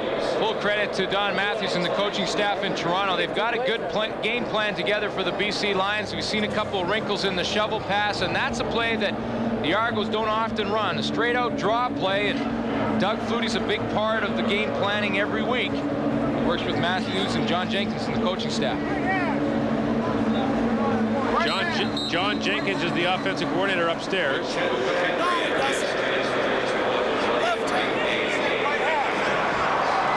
arguing about which hash mark they want the ball on. They want to know for Vanderjagt or? Yeah. What Vanderjagt is best at, and they'll just move it over for him and put it down. 15 seconds to go. The Argos have it first down at the 33. Flutie gives it off to Drummond. Robert Drummond. If he gets out of bounds, they get time for a shot at the end zone. He does. 9 seconds to go. He gets out of bounds at the 18-yard line. Actually, 8 seconds left on the clock. So now, with a gain of 14, Don Matthews can make a decision. You got time for one shot at the end zone, then the field goal, or do you kick it now? And he sends the field goal unit out there. Now, I'm working with Don Matthews on some special teams when he was in Saskatchewan. I know what he's thinking here. He's going to send Vanderjagt out on the field right now because with 8 seconds, if there's any problem, a fumbled snap or whatever it may be, they will have a chance to line up and kick another field goal. This gives them that opportunity. If they go to the end zone and miss it, now they have one shot and the time expires. They don't get another. Matthews famous for living on the edge, but when you look at it, the way he makes decisions, he very much plays the percentages. Vanderjagt from the 26-yard line puts it up and good. The Toronto Argonauts blow this game open in the final 3 minutes of the half with 17 points, now 27-6 with 4 seconds left. Wow. Adam Rita must going to go in there at halftime and say, you know, we played pretty well for... Now, I got a question. Okay, you're Adam Rita, right? Yeah. And you're going to give it to the boys. I mean, you are going to go in there and you're wearing a lei and a shirt with flowers on it. Like, who in their right mind could take that seriously? Okay, you know what? I'm gonna voice Adam's opinion right now. Get off him, okay? Get off him on the shirt? Yeah, leave him on the shirt, okay? I'm just saying that if I'm a pro football player and I'm sitting there at halftime, a guy in that shirt is not going to give me crap. Yeah, well, you know what? David Braley signs the checks, but Adam Rita makes the decisions, and you better listen to him. Or you might get the apple and a road map. Or the apple and a bus ticket. Corey Philpott with the carry there. Not much doing. Back to the drawing board for the BC Lions. And I promise in the second half, no more shots at the shirt. 27-6. The Argos lead. The second half is still to come. But right now, stand by for our CFL Live at the half.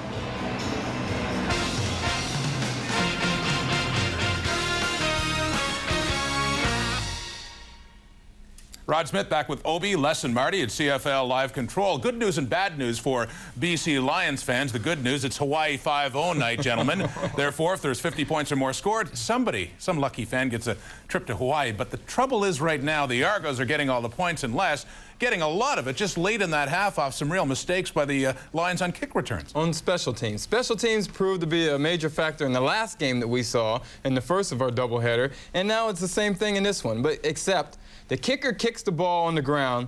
The first two lines are taught to get out of the way till the ball gets back to the skilled guys in the back where you normally usually handle the ball anyway.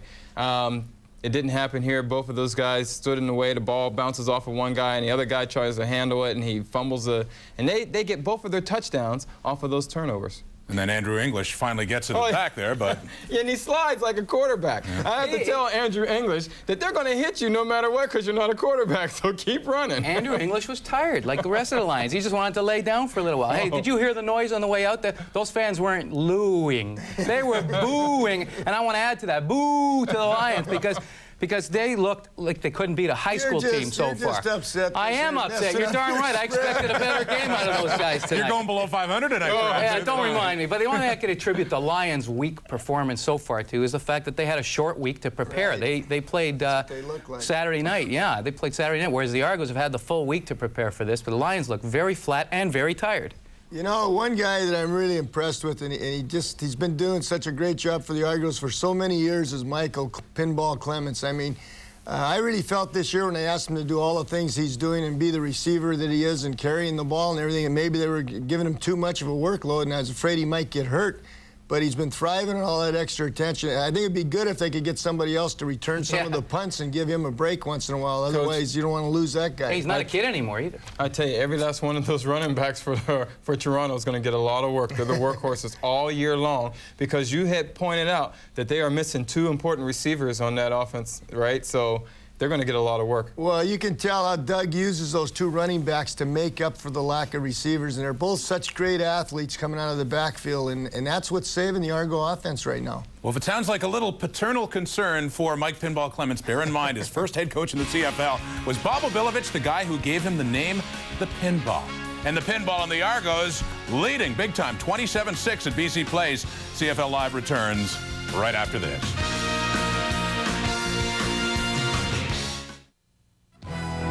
CFL Legends, brought to you by Advantage, providing solutions for business. He anchored the BC defense during his brief career. More on Tom Brown in a moment. Though his career was limited to just 5 seasons, Tom Brown dominated during that time. Captain of the BC Lions, Brown starred at linebacker, middle guard, and defensive end.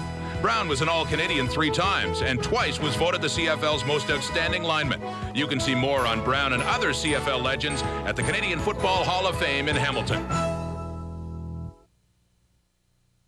Tony Antunovic used to play in the CFL. Now he and his friends are playing in the game of their lives. They need bone marrow, and you can help. Give to the Bruce Denniston Bone Marrow Society. The RCMP will be at a CFL game in your city this July to collect donations. Hi, I'm Louis Pasaglia. Remember, it ain't over till we get a donor. Please give generously. Help Tony and friends. That was the campaign launched by the Canadian Football League on Monday. Tony Antunovic, a former CFLer, diagnosed with leukemia in March, and support the nationwide Canadian Red Cross for this cause. You see where you can make the donations, the Bank of Montreal, and at games between July 24th and August the 2nd. And certainly, don't need to tell you what a worthy cause it is, and someone near and dear to the heart of the coach, Tony Antunovic, with the Argos in '83 when Bob Obilovich won his Grey Cup, and I know you wanted to have something to say about your former center. Thanks a lot, Rod. Yeah, Tony, I just want you to know that everybody in Ontario, all your friends and former teammates, we're all pulling for you, and our prayers are with you. And just hang in there, big fella, because I know you're tough enough to whip this thing. It's been close throughout much of this game at BC Place, but the Argos, after some line mistakes, really pulling ahead. And Flutie has got that offense in gear, leading 27-6. Let's head back there to BC Place now in Gordon Glen. All right, Rod. Well, here at BC Place, the numbers tell an interesting story in the first half. The most important number, that the Toronto Argonauts scored 23 points in the second quarter. And here are the Dodge Trucks numbers from the half. 5 first downs to the BC Lions. 264 net yards for Toronto to 99 for BC. Those 2 turnovers by the Lions, both on kickoff returns, both led to touchdowns. But Glenn, most interesting coming into this game, Doug Flutie had completed half of his passes this year to 2 guys, Robert Drummond and Mike Clements. Tonight, he's completed 12 of his 17 passes to those 2 guys. Yeah, and Robert Drummond's been the go-to guy on offense. Mike Clements has been the instant field position on special teams. And really, Doug Flutie's played in half the field. And you see the numbers for both Clemens and Robert Drummond. 7 catches, 55 yards, and a touchdown for Clemens. 5 for 82 and a touchdown for Robert Drummond. So the second half to come, the BC Lions at 3-1, trying to keep pace with the Edmonton Eskimos. We'll see how they do in the second half. But right now, we'll send you back to a TSN for this Sports Desk update.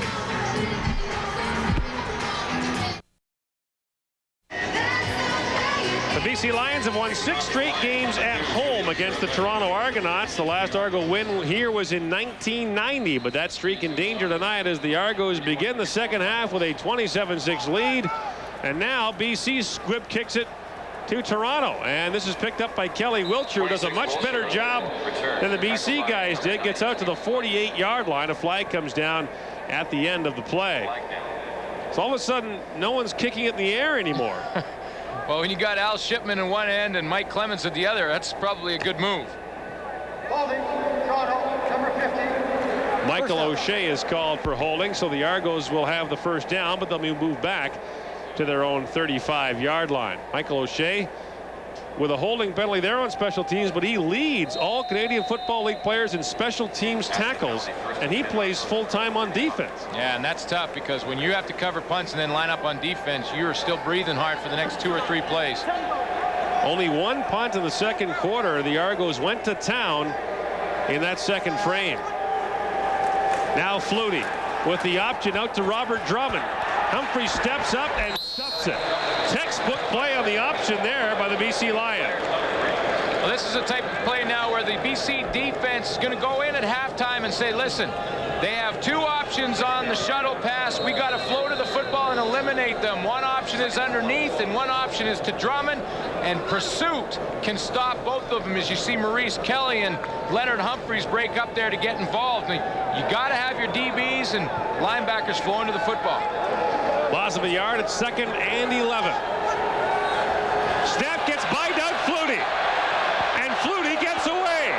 Flag comes down as Flutie hits Mike Clemens. The pinball out of bounds at the 48-yard line. A pickup of 14 yards, but it's coming back. Holding will be the call against Toronto. A little bit of a stunt from the BC Lions. Maurice Kelly and Tyrone Chapman were coming on the blitz. Toronto, number 54.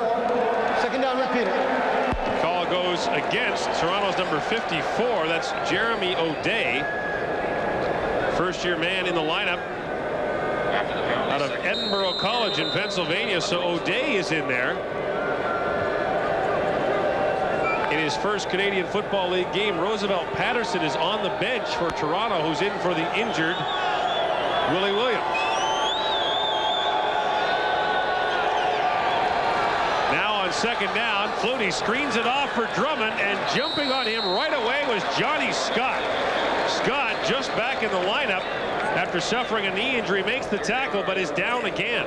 And Johnny Scott, I think he landed on someone's foot, and I think he got hurt in a spot where you can't grab on TV. Oh, yeah? He's limping a little bit, but oh, that spot, yeah. He plays soft. He plays sort of soft in the middle and then flows to this one. He's right here in the middle of your screen and just going to fly over to the football when he sees the screen play. And at the very end of it, he lands on someone's heel. I believe it was Chris Giaskis right there. Mike Vanderjagt with a big punt to Al Shipman. Back he goes to the 28-yard line. Now Shipman picking his way ahead, gets out to the 40-yard line. That's where the BC Lions will have their first offensive possession when the CFL Live returns to Vancouver right after this.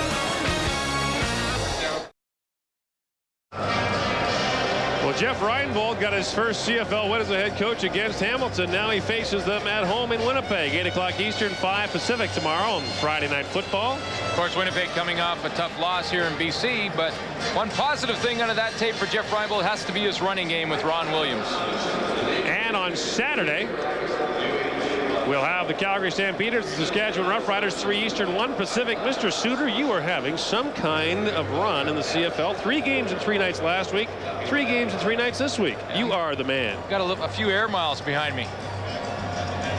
Well, meantime, here at BC Place, Damon Allen and the Lions trail 27-6. Was it really 10 years ago that Damon Allen faced the Toronto Argonauts in this stadium in the '87 Grey Cup? He was the game MVP. Didn't have the MVP that year. It was like the offensive and defensive game star, but he was the MVP. Coming on in relief of Matt Dunnigan in a classic Grey Cup matchup. Bob Obilovich still insists wrongly that Toronto should have won that game. Wrongly? Yep. First down, Allen throws it underneath for Larry Thompson's got the catch and slides down to the 48-yard line. He'd be a couple of yards short of a BC first down after a gain of 8. Right now, this defense for the Toronto Argonauts are being very patient with Damon Allen. They're dropping off. They're playing the extra receiver in Kelly Wiltshire. And they're just dropping off and making Damon Allen throw the ball underneath. They're not getting caught in man-to-man situations where they could give up a big play and let the Lions back in this football game. 2nd and a couple. And Allen under center. Gives it off to Corey Philpott. And Philpott, who needs the 50 for the first down, will not get there. Rob Waldrop and Mike O'Shea stacked him up. They'll mark him down just shy of the 49-yard line. And now what do you do? I think you got a kick, and yes, after a deliberation, Adam Rita sends the punting unit on the field. And I think Damon Allen would have maybe liked to have kept this ball. Here's O'Shea right here. He's going to make the tackle on Philpott and knife through there. But look what happens if Damon Allen keeps that football, and he has the green light to pull it out of there. He keeps that. He's still running. Lou Pasaglia now to punt. Booms another one. This is the pinball at the 15-yard line. Straight ahead he goes, and the pinball, bad ankle and all, hopscotches his way up to the 27-yard line. That's where the Argos will start. when we come back on the CFL Live.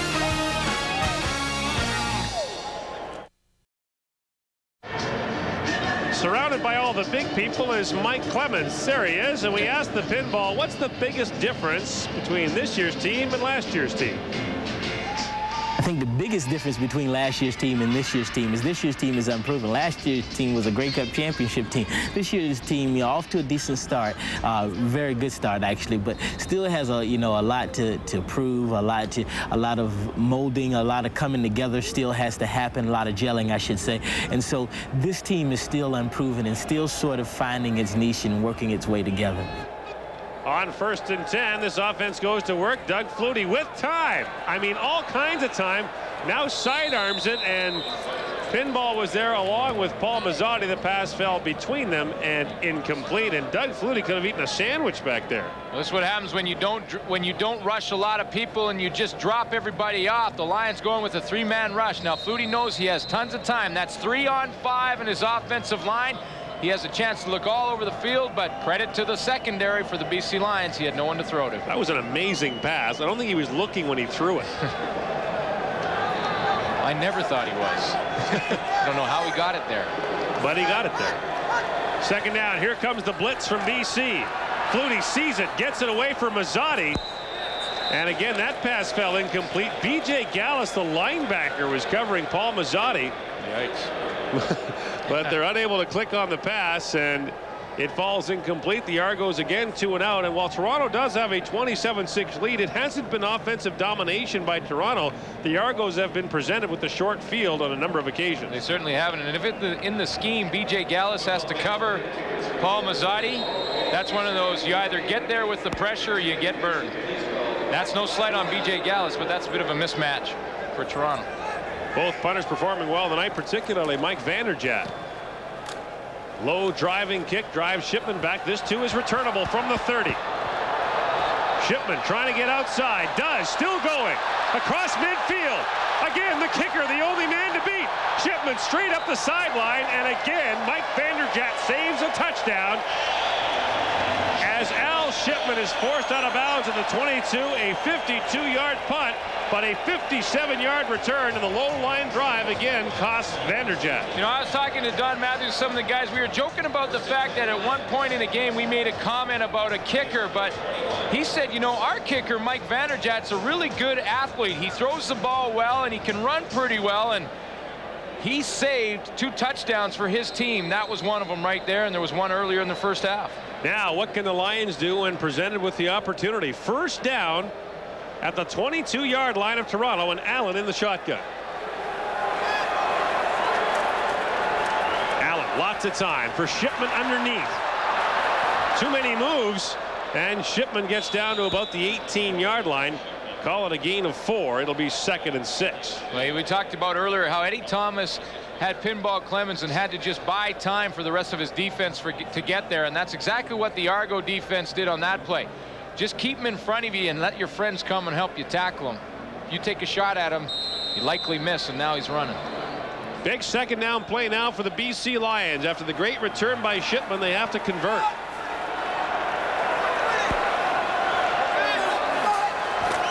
Allen, quick drop, has a man. Alfred Jackson has the catch. Down to the 3-yard line. His first catch of the game is a huge one. Sets up 1st and goal. You know why this is a great catch by Alfred Jackson? Because he knew Lester Smith was coming from the safety position to put a huge hit on him. There's 36 Lester Smith right there. Now he's going to read it, break on the football, and he knows, Alfred Jackson knows he's going to get hit.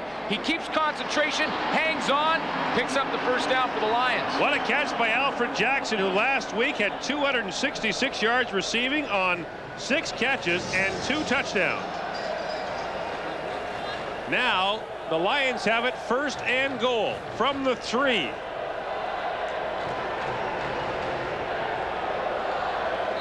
And the big Shipman punt return sets up the BC offense. Millington, the lone man in the backfield. The give from Allen. Down close. And they say he was stopped just shy of the goal line. It'll be 2nd and goal from the 1. Well, his knee touched, but did the ball cross the plane first? You're going to have a great look at it. You be the judge. His knee is down there. Now. Great call. Great call. It was a good call. You look where his knee is down. He is not across the goal line. Won't happen very often, but I agree with you. Well, let's not make a habit of it. 2nd and goal from the 1. Allen straight ahead. Still no indication. And again, they're saying Allen did not get in. It'll bring up 3rd and goal from the 1. Wow. Adam Reed is pointing to Damon Allen, say, you call the play now. Good surge by the defensive front. It looked like the offensive line for the Lions got under and that Allen should have got that touchdown, but no indication from the officials. It is now 3rd and goal, BC from the 1. This is where you fake the handoff and bootleg naked to the outside. BC's offense, short yardage offense, has been a problem this year. 3rd and goal from the 1. Allen gives it off. Millington, touchdown.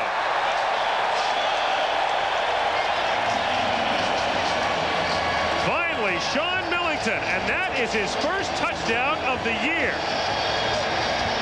Michael O'Shea would not let go of him. He wanted to get into his spike and celebrate a little bit, and O'Shea, who was in on the tackle, once Millington had crossed the goal line, wouldn't let him go.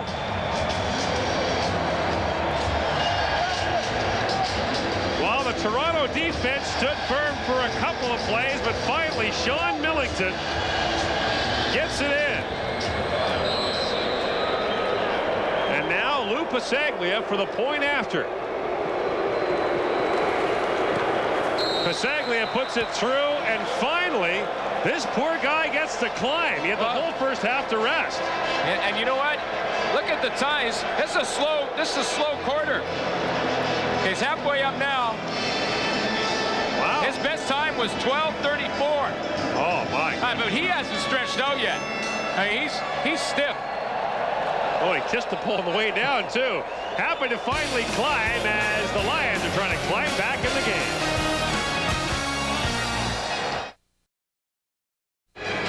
In the 3 years previous to this, Sean Millington had scored 28 touchdowns, but he waits until week number 5 to get his first this year. And he hasn't been in the football game on the 1-yard line so far this year, but it's not a bad move when you got a guy that's 225 pounds with the power that Millington has. Pretty good play to give him the ball. His first touchdown of the year set up by Alfred Jackson's first catch of the game. That was a big one.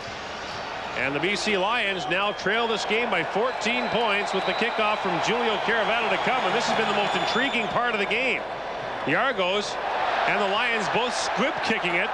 And you see Kelly Wiltshire simply fall on the football at the 36-yard line. Well, we talked about what Alfred Jackson did last week, but this week, I'll tell you what, big catch on 2nd and long to get them down to the 3. It really was. The ball was thrown right on the spot.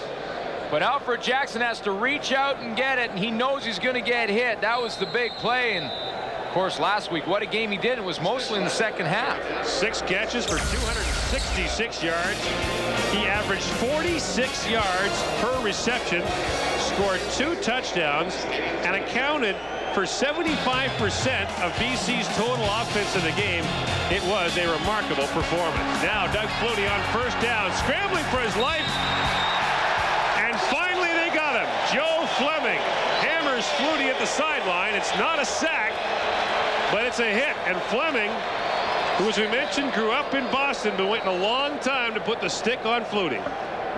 Brooks Finley went down on a bit of a stunt and lost containment on Doug Flutie, but what speed by Joe Fleming, because Flutie, who can run well, obviously was in a dead tear to the outside, and Joe Fleming is he's not a little guy. I mean, he chased him down. That's a 300-pound guy running down Doug Flutie. No gain. It's 2nd and 10. Here comes Flutie. Up and firing. He has his man, Daryl Mitchell, first down up to the 50-yard line. Daryl Mitchell with a pickup of 14 yards. And Daryl Mitchell with his 3rd catch of the game. This is a guy who scored 3 touchdowns in the preseason against Montreal and has 3 touchdown catches already this year. He spent a little time in New Orleans, a little time in Scotland in the World League. Oh, the Claymore. Yeah, has great speed. Aye, he was a Claymore. He's a Claymore, has good speed and pretty good hands. Toronto happy to have him. First down, Argos from the 50-yard line.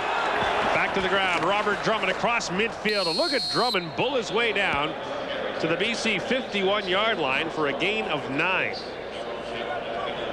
Robert Drummond was 5th in the league in rushing last year on a primarily passing team, and his 11 rushing touchdowns last year led the league. Yeah, and also in the 96 season, he was the #1 running back in average, so over 11 yards per carry. Tough to tackle him. He's all legs. Second and short. Flutie gives it off to Drummond, stacked up. And he'll be short of the first down. He needed the 49-yard line. He's stuffed up at the 50, and now they get nasty down there. Tyrone Chapman's in there. Mike Saunders and Damian Lyons, I believe, were face mask to face mask and grabbing each other.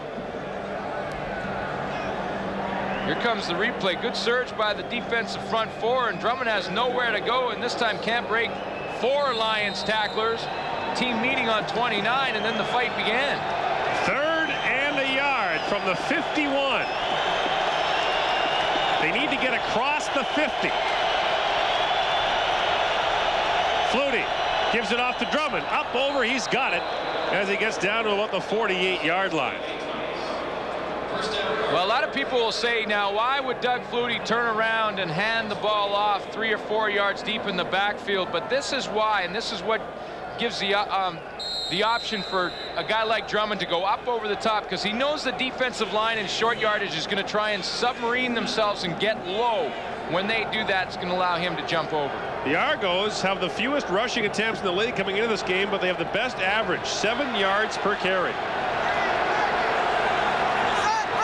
On first down, play action.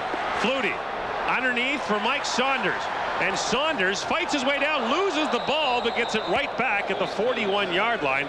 It's a gain of 7 yards. A lot of misdirection from Doug Flutie to keep this drive going. This is the second play in a row where he's rolled hard one way and then thrown back against the grain. Little play action fake. Now he rolls. Now the defense all flows that way. You see Chapman, and there's B.J. Gallus flowing out there, and then he just dumps it backwards to Mike Saunders, who recovers his own fumble. 2nd and 3.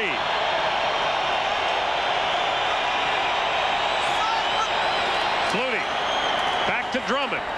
And Drummond again will come up short of the first down, it would appear, as he gets down to about the 39-yard line. And again, we'll have a measurement. Gain of a couple on the play. Robert Drummond, a one-man battering ram. What's intriguing about the Argos, as Andre Ware, their backup quarterback, looks on, is they have tremendous finesse, but they also have brute force in a guy like Drummond. And Robert Drummond, 11 carries for 60 yards in this game so far, and that'll be his best game of the season. Well, we talked about it in the opening, Gord, about how do you beat the defensive schemes that Doug Flutie's faced with just rushing 3 and dropping everyone else. Well, the way you beat it is run the ball more. 3rd and a yard. See if Drummond goes up and over again. And again, it's a full yard. Flutie straight ahead. Oh, there's some late contact there, and the Argos won't like that much. Flutie does have the first down as he gets down to the 36-yard line. And a lot of talk last year back and forth between these two teams about nasty play, and well, it looks like the Argos got the last laugh, ripping somebody's helmet off. Someone lost their head in there. Tyrone Chapman lost his hat. Probably would have made the tackle anyway without it. Just bolt it back on, nail it back down, away we go. 1st and 10 Argos from the BC 37-yard line, under 2.5 minutes to play in the 3rd quarter. Flutie, play action to Drummond. Throws it out there for Mike Clemens. The pass falls incomplete. Paul Mazzotti has been a quiet man in this game. He does not yet have a catch. Again, he's on the outside where Doug Flutie hasn't had success throwing this year, but the play there is made by Maurice Kelly coming on the outside. Flutie for this game a few times now has got outside containment. We talked about how important it is for the defensive ends or the stunting linebackers to keep him in the pocket. A whole Holding is the call against Toronto's Dan Payne. Big number 57 gets flagged, and Payne, a former BC Lion and Vancouver native, gets his name announced on the PA here in his hometown. I talked to Dan Payne, who weighs in at about 345. The program says 300, but 345. I said, are you going to wrestle again? Because he used to be an Olympic wrestler. Yeah, he wrestled in Seoul. He said, yeah, but they put a weight limit now. You have to be 275. That's the maximum. He said, oh, that's shot. the maximum. Yeah. Flutie throwing it backside. He wants Mike Saunders incomplete. Eddie Thomas had the hand on Saunders. No flag for pass interference. That looked clear to me. Well, the only reason I can think that there is no flag on this play is that that was an uncatchable football. It was uncatchable because he was holding it. But no question that Eddie Thomas had his hand on the back of Mike Saunders. You see it right there. Now, he let go at the right time, and you know what he did properly there is not to put his hands straight up in the air and look like he was guilty. Just keep running. Maybe they wouldn't notice. 11th play of the drive. 2nd and 20, Toronto. Flags everywhere. And what is this? Procedure. Toronto, number 59, 2nd down repeater. That's Pierre Vercheval. And all of a sudden, the Argos, with 2 penalties, have taken themselves out of field goal range as they're now backed up to the BC 53. It's 2nd and 25. Pierre Vercheval hurt his hamstring last week and went to the sideline against Hamilton and said, Miami, Miami, Miami. Of course, he's from Quebec City and has a little bit of an accent. And the trainer looked at him and said, what do you mean Miami? We're in Toronto. He said, no, Miami, Miami. They dump it off underneath to Robert Drummond, and he is belted.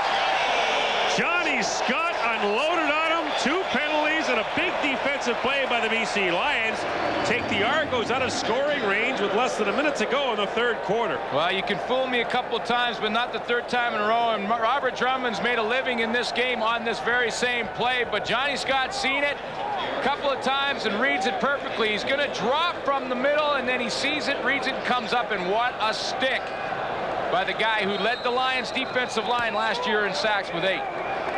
Now Mike Vanderjagt, if he punts another low line drive, we'll see if Al Shipman can return it. Shipman stands at the 10. And Vanderjagt won't take any chances. Angles that way out of bounds. And this won't be much of a punt as it goes out at the 30-yard line. A 21-yard punt by Vanderjagt. The danger of asking a punter to kick it out of bounds.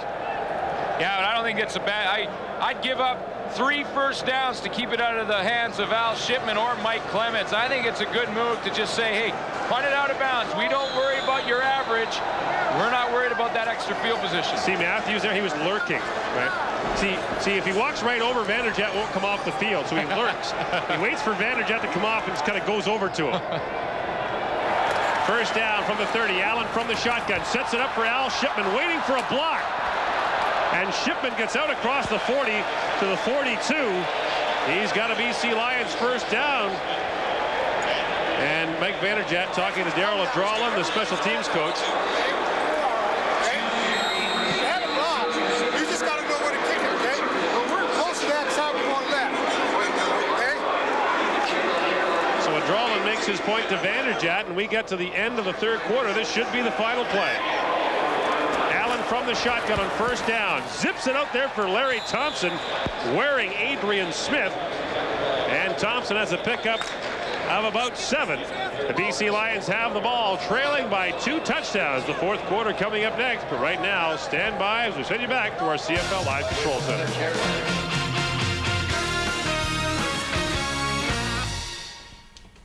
And welcome back, CFL Live after 3 quarters. Hello there. It is BC Lions picking up a touchdown, but getting back in it. Alfred Jackson finally figuring in things in this game. A far cry from the way things were, Marty, against Winnipeg last weekend, however. Well, I don't want to give too much credit to people, but you have to credit the Argo defense for this, because last week, Alfred Jackson catches 6 passes for 266 yards and 2 touchdowns. He has 1 catch today, so they must be doing something right to shut him down. Well, I think that one thing that is not given enough credit to the Argonaut football team is their defense. And their defense this year is much improved over last year, particularly at this time of the season. And they're playing very well tonight against a lot of good football players on the offensive team of BC. And they're doing a great job for the Argos. But not only are they shutting down Alfred Jackson, but they're shutting down Damon Allen as well. Exactly. They're making him look at 2 or 3 different receivers, and he's not finding anybody. We were impressed with this Argo defense right from the beginning of the season, though, so it's not really no big surprise that they're shutting down these teams. It's just that they keep pounding on game after game. And statistically at or near the top of defensive categories in the CFL. Sorry, you were saying, Obi? Well, another point I was going to make is that the short week, I think, has really had a bearing on what kind of an offensive game plan BC's had, because they don't seem to have anything going as far as getting into some kind of a rhythm and trying to get the ball to someone in particular. Well, you knew it wasn't going to be BC's night when Louis Pasaglia, of all people, couldn't find the stadium tonight. I don't understand that one. He's been there for, what, 24 years? He's been there longer than you've been coaching, Bob. Well, he's been longer than that because he was raised in BC. That's right. It doesn't make any sense. I suppose year after year, if you keep going back to BC Place, eventually you might just get lost. The Lions need a couple more touchdowns to get back into this one. Head back to BC Place now. We won't get lost. We know where Gordon Glenn are, guys. Yeah, I know where I am. I've been here so much this year, I think I'm going to get an apartment. This is the Lions, what, 4th home game? 3rd home game. I've been to all 3. They're happy to have you. Except for Adam Rita when you talk about his hats and his shirts and things like that. Here are the numbers after 3 quarters. Look at the BC Lions. Just 7 first downs and 143 net yards. And we talked about it earlier. The 2 turnovers led directly to 2 Toronto touchdowns. And the Argos own the ball in the 3rd quarter. Yeah. Right now, though, BC has it. Allen drops the ball out of the shotgun. Now up and running. Allen gets it away just as he's hit by Mike O'Shea, and a flag comes down very late. The flag was thrown by the side judge. It came down right at the end of the play. And that's ineligible man downfield, if I recall correctly. Which is why the side judge would have thrown it.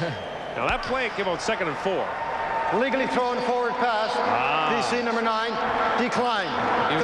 He was over the line of scrimmage when he threw the football. I got to get my signals right again. I certainly wasn't helping you out because the only one I knew was pass interference when it came to signals. Drops the ball. They've had some trouble with Mike Whitthacombe, new center up front. Then he just across the line of scrimmage when he tries to throw this one. Well, now Pasaglia forced a punt on 3rd and 4, and Mike Clemens back there with Mike Saunders to receive.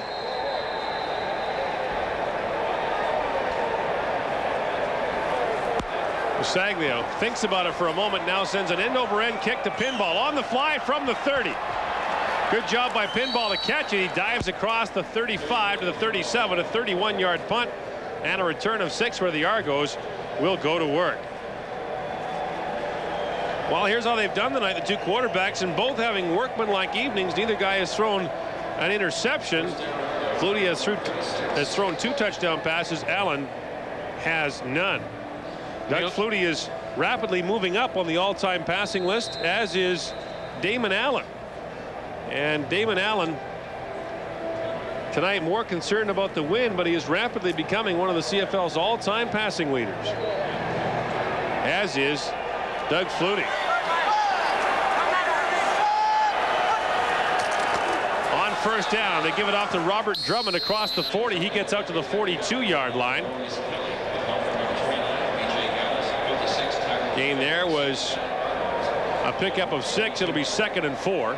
Well, one of the reasons Damon Allen's been frustrated is because Robert Drummond has kept this Argo offense on the field, and it's really been a one-man show for number 29 in white, because he's had a great game rushing and catching the football. And like you saw in that last graphic, Argo's pretty much owned the 3rd quarter, and Damon Allen never got his hands on the football.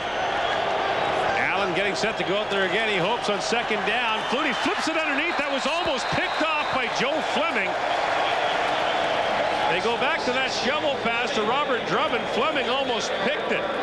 And Toronto will have to punt. I think the BC Lions defense has this shovel pass figured out from Doug Flutie now. There's obviously something they saw in the first half that's giving it away, because Joe Fleming has worked hard to stop it, and he very nearly intercepted this pass as he meets Drummond right in the hole. Bannerjat to punt once more. The last one wasn't much. Just a 21-yard punt on his last effort.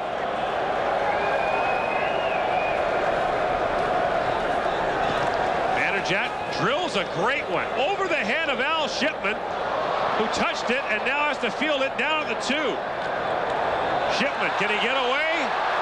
Finally forced out of bounds by Noah Cantor as he goes out of bounds at the 15-yard line. BC down by 14, 13:06 to play in the fourth quarter. Well, Jerry, I don't know about you. Looking for something different? I can remember in the past. Want to get involved? Feel the rush. Get in the game. The CFL is back, more radical than ever. The action never stops. It's hard-hitting, high-scoring football. Where the attitude? Feel the rush. Get in the game. And he's taken down. Talked earlier about Damon Allen and Doug Flutie moving up on the all-time list. In fact, Damon Allen has moved up a place tonight. Now into 6th ahead of Dieter Brock on the all-time list for passing yards. Doug Flutie stands 4th after passing Kent Austin earlier this season. Flutie will likely pass Tom Clemens late this year. That'll leave only Matt Dunnigan and Ron Lancaster ahead of him. But Damon Allen moves past Ralph/Dieter Brock. On first down, Allen completes it to Al Shipman. And Shipman, with a flag coming down, loses the football. And it's picked up by the Argos. Lester Smith grabbed it on the way out of bounds. So it may be Toronto ball pending the flag. Well, I think the call is going to be on Johnny Harris for face masking Al Shipman. It is. So obviously the Lions would take the penalty, not the play. Ken Lazarick talking to Heinz Brademan down there, the guy in the glasses. He used to referee my games in high school, back when I was a little wee guy. Oh, I got to ask him about some stories. Yeah, Woody, yeah. Now Lazarick talking it over down there. So a big play for the Toronto Argonauts. The fumble and the recovery negated. Toronto, number 7, first down BC. Oh, Johnny Harris is hot. Doesn't like the call. Johnny Harris is the first Argo tackler on the scene to come up on Al Shipman. He's number 7. He's going to break to the outside, and his right hand is going to grab. You see across front of the face mask, and I don't know if he got his face mask or not. By the way that Al Shipman's head turned, it looked like he did, but I don't know. Lions keep the ball first down at the 37-yard line. Allen remains in the shotgun. Flags all over the place. That's got to be holding. And Allen gets up to the 43-yard line. Demetrius Maxey had 3 guys piled on top of him. One of them's got to be called for holding.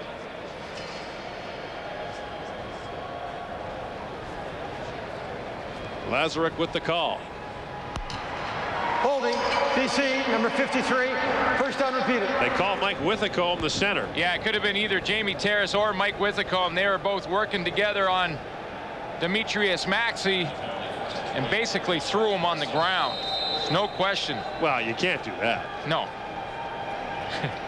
No, that's against the rules. Hey, ref, you can't do that. First and 20 now for the BC Lions. 12 minutes to play here in the fourth quarter. Toronto leading by 14. Allen fakes the handoff to Philpott. Sidearms it there for Millington. Millington's got the first 10 back. It'll bring up 2nd and 10. You know, they're talking in the studio about the job that this Argo defense has been doing on Alfred Jackson and some of the receivers and Corey Philpott and running backs for the BC Lions. I think the way they're doing it is to be patient, play zone defense, make Damon Allen put together 9 and 10 play drives. See, that was the reverse last week. It was BC that had to be patient against that blitzing Winnipeg defense, knowing their opportunities would come. 2nd and 10. Allen, lots of time, looking for Larry Thompson. The pass way past him and incomplete. Larry Thompson is probably happy that that one sailed over his head. He might have been killed. For his own well-being. Yeah. Because Lester Smith was bearing down on him, and that would have been one heck of a collision right at midfield. Now Lou Pasaglia will come on to punt, and Mike Clemens, who injured his ankle earlier, remains out there. What a night the Pinballs had despite the injury. He's on the left. Mike Saunders out there in case they happen to kick it away from him. Towering kick. Pinball from the 28-yard line. Beat the first man and gets out to the 40-yard line. That's where the Argos will have it when the CFL Live returns to BC right after this.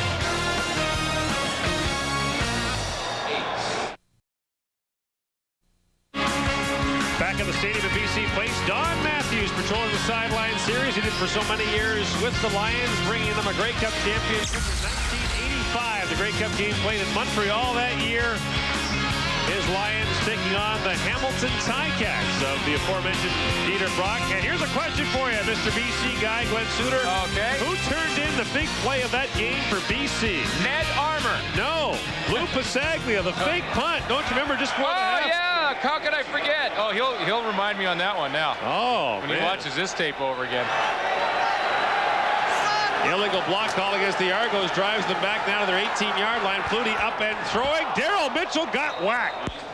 Leonard Humphreys unloaded on him, but Mitchell makes the catch and has the first down up to the 35-yard line. Wow. Well, Daryl Mitchell's on pace to get 1,200 yards this season, and if he keeps catching balls like this, he'll definitely do it because Maurice Kelly has a chance to knock this one down. It goes through his hands. Mitchell keeps the concentration and then just takes the big hit from Leonard Humphreys. He's on pace to take about 30 aspirin, too. Oh, yeah. Flutie from the shotgun on first down. Quarterback draw. Here he goes. And Flutie out to the 48-yard line before the safety, Greg Frere's got him. And Flutie sees it so well from the shotgun, a gain of 13. Yeah, and sometimes he'll just do this on his own without calling the play. But when he sees it open up, spreads out his team and sees that there's 4 defensive linemen for BC up front, and he's got 5 offensive linemen. He outnumbers them by 1. He just needs to find one seam.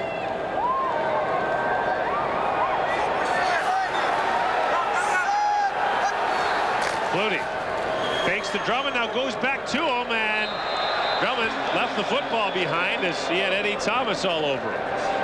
Well, you bring up second down. No, sorry, Gordon, but Robert Drummond didn't catch the football there, but see the power that he had there? I mean, Eddie Thomas came up and hit him hard. He didn't even flinch. That's tough on a DB. You know, you come up and you give him your best. He just kind of stands there and looks at you and says, what's up with that? Eddie Thomas didn't play last year. Drove a truck. Got let go and couldn't catch on somewhere. It was too late in the year, so he went and drove a truck. He says, man, I wanted to get playing again. Yeah. That's no fun doing that. Second down. Flutie waits. Throws it out there wide open. Daryl Mitchell. He's got a first down to the 49-yard line. Flutie running for his life. All of a sudden saw Daryl Mitchell and got him a gain of 12. The BC Lions went with the 3-man pass rush again. Now, Flutie's had problems, but the reason he got to throw this ball to the outside was because he stepped up. Mitchell is right here. He's going to sit out here on the sideline. Now, the reason this play works is because Flutie's going to step up in the pocket and deliver the ball. You see Mitchell just hanging there by the 50. But in the past 2 weeks, Flutie's been standing in the pocket and couldn't see him. Now they go on first down as they dive into the middle, and that's again Robert Drummond who gets down to about the 45-yard line. 8.5 minutes to play here in the fourth quarter, and the Argos putting together a long drive. Just what BC didn't want to see. Well, they've had the time of possession edge throughout this football game, and it wears on that defense. Adam Rita knows the longer those guys are out there, the more tired they're going to get, and that's when they give up the big play.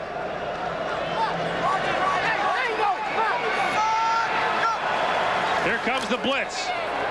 Flutie sends it through the middle. Has his man Kerwin. Foot race, and Kerwin brought down at the 4.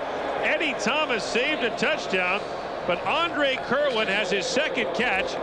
A gain of 41 yards. He's got 2 catches for 77 yards. And guard Mike Kislak makes the play right here. C63 come off his man and take Maurice Kelly. It's his job to pick up the blitzing linebacker. Maurice Kelly hits Flutie right in the chin if he doesn't pick him up, and that gives him time to find Andre Kerwin down the field.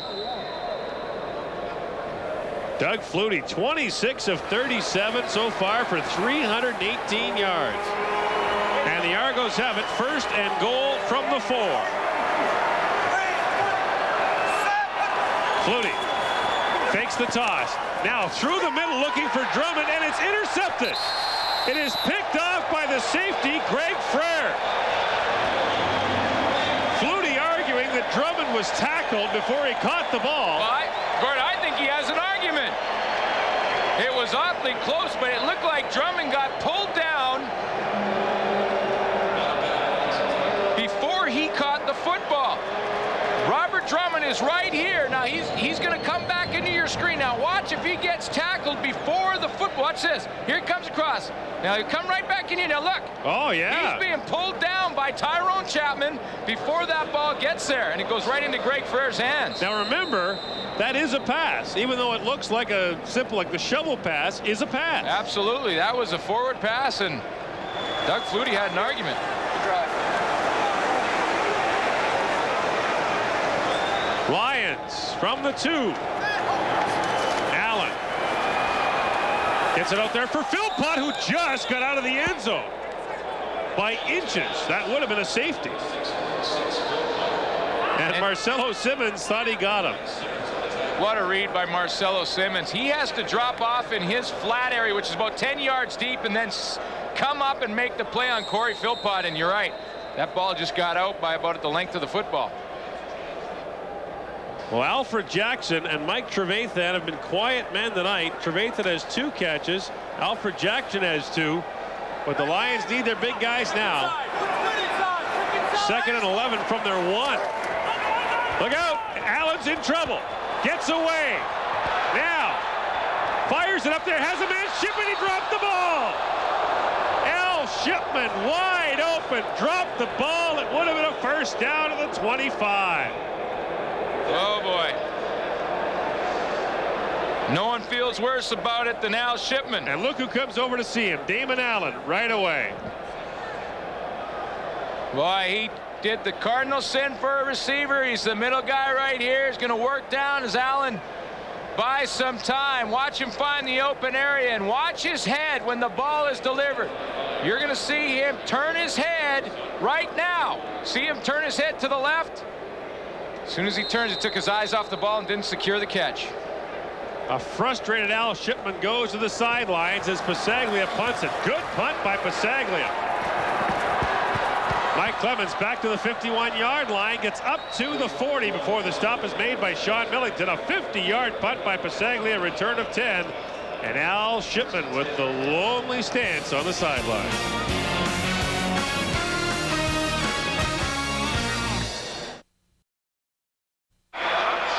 Welcome back to the stadium in BC Place. That is the pole, and standing at the bottom of it, Dave Pratt with the pole climber. Well, thank you very much, Gordon. I'm with the loneliest man in BC Place. You haven't had a whole lot of work here tonight. Yeah, well, I was hoping for a little action here, but we don't seem like we're doing much over here. I'd like to get up that pole, but it's pretty wild, but it looks to be like a pretty easy day at the office, I'd say. What's a nice guy from Nova Scotia doing in a place like this? I don't know. I just thought I was going to climb some poles, but I don't know. I want some action.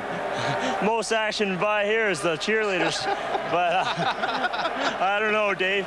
You take care. We'll take care of you after the game. That's right. Darren Hudson. Back to you, Gordo.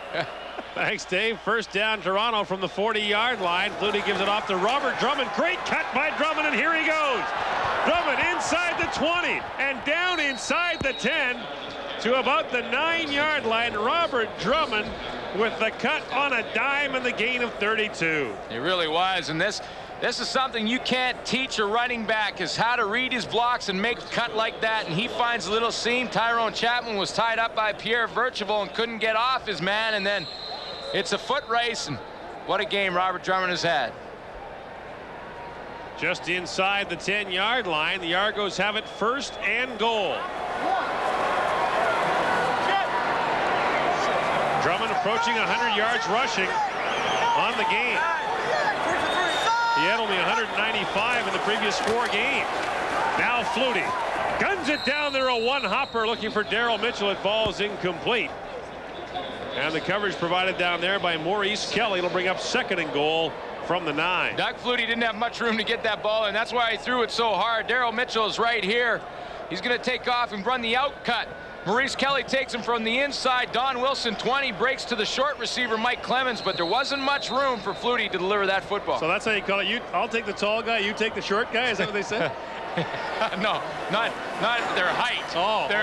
Their pattern. You're the short pattern, I'm the deeper pattern. See, that's why I was a lousy DB. 2nd and goal from the 9. Flutie, quarterback draw. Oh, man, he got whacked down at the 1-yard line. No indication.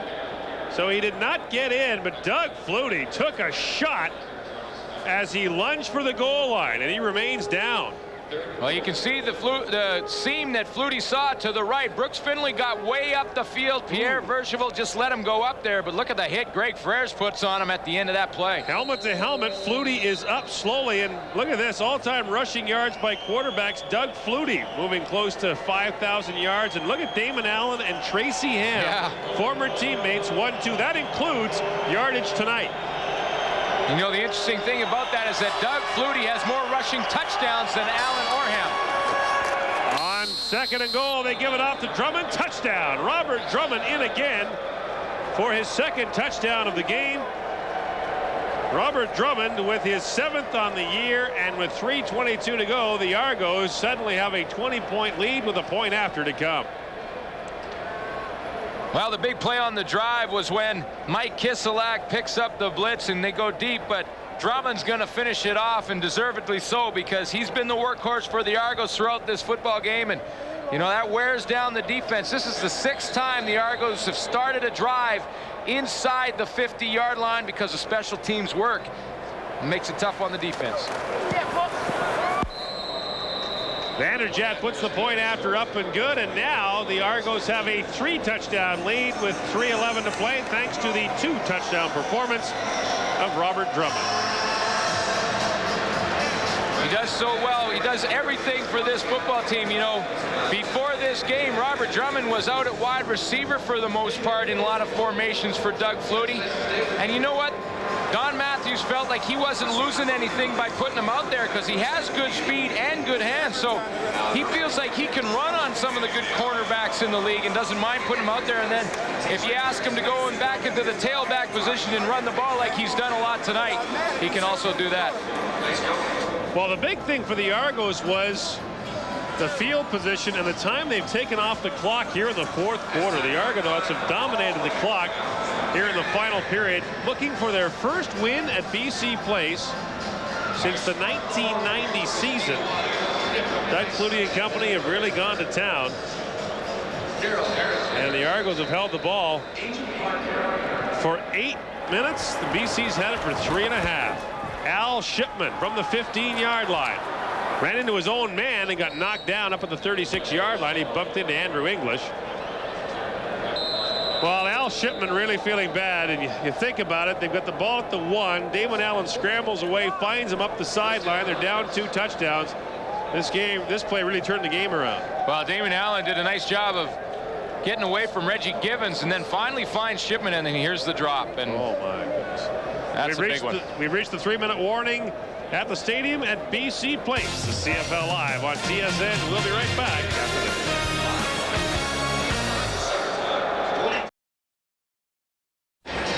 Well, the game started. The Argos blew it open in the 2nd quarter. 533 all-purpose yards and 2 turnovers by the Lions late in the 1st half. Both led to Argo TDs. Both were on kickoff return. Yeah, that's the difference tonight. Both on special teams, and it was a close game up until then, and all of a sudden the Argos put on those 14 points, and it really hasn't been close since then. So the biggest crowd of the year. I watched TSN. Well, not tonight, you know. see that guy's wrong. Well, he watches it, but he just not necessarily. He's not specific about when he watches it. What he should say is, I watch TSN, but just not tonight. But he could watch tomorrow night. Well, pretty soon you're going to start bugging him about his shirt. Well, no. Friday Night Football, the guy looks like he's got enough problems already with the pants. Hamilton Ticats, Winnipeg Blue Bombers. Tomorrow night, Friday Night Football, 8 Eastern, 5 Pacific. You going to make it tomorrow night or what? Oh, I'm on the 7:30 flight to Winnipeg. Looking forward to this. It's going to be a good football game. It'll be an early day for you tomorrow. Oh, yeah. Still got a little bit of work to do on that one, too. I'll be watching that one tomorrow night.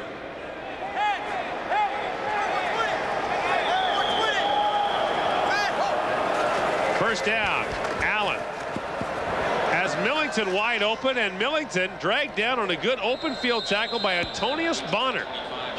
And Bonner limits the gain to just 4 yards. You know, we should give credit to this Toronto defense that's just played a great game tonight, has been very patient. It's #1 coming into the game against the pass. They don't give up big plays.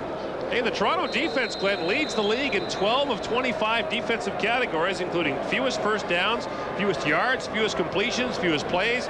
They've allowed only 3 rushing touchdowns, tied for the league lead. They're very disciplined and rarely make a mistake back there. And they feel they're underrated. Second down, Allen. Al Shipman has the catch. And Shipman, depending on the spot, should have a first down.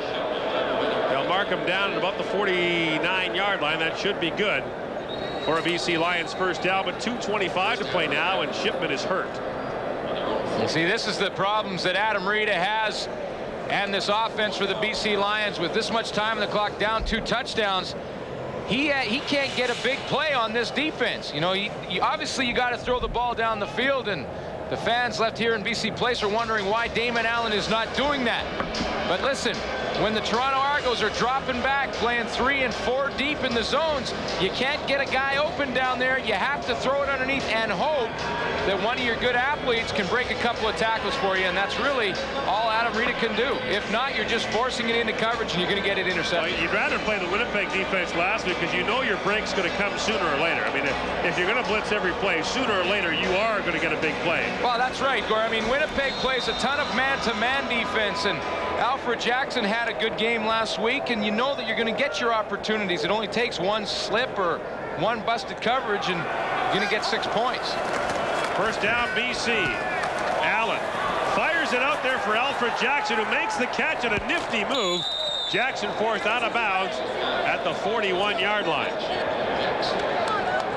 Well, Alfred Jackson, who leads the league coming in at most yards from scrimmage, has a word or two for the Argos. Oh.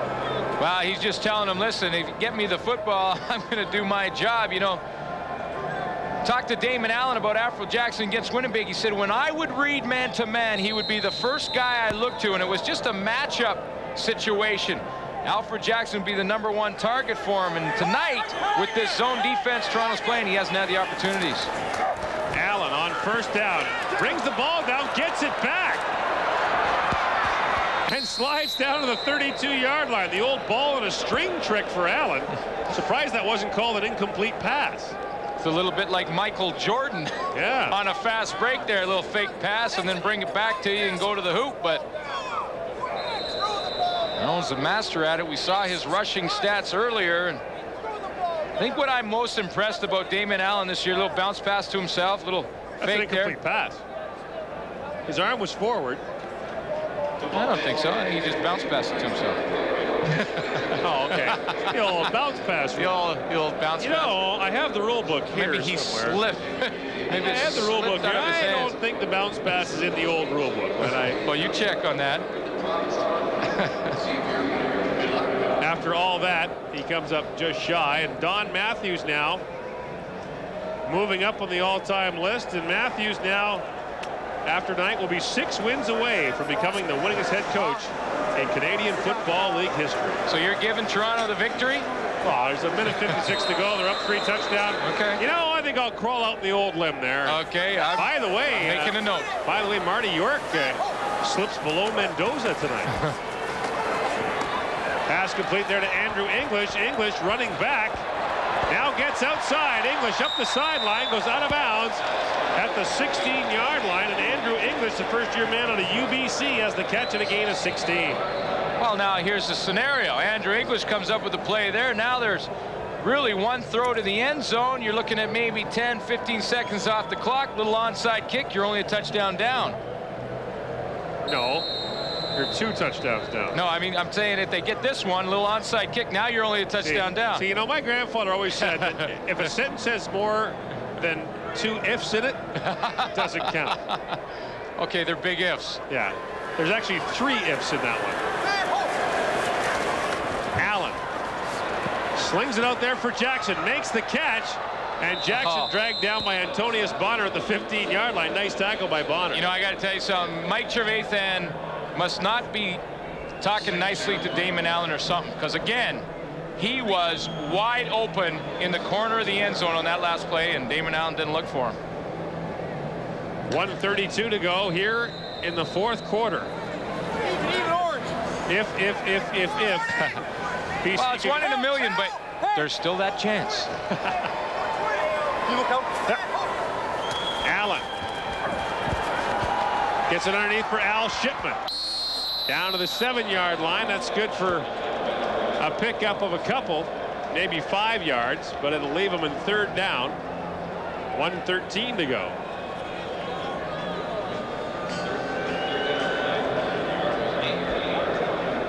Next week, the BC Lions are in Hamilton to take on the Ticats.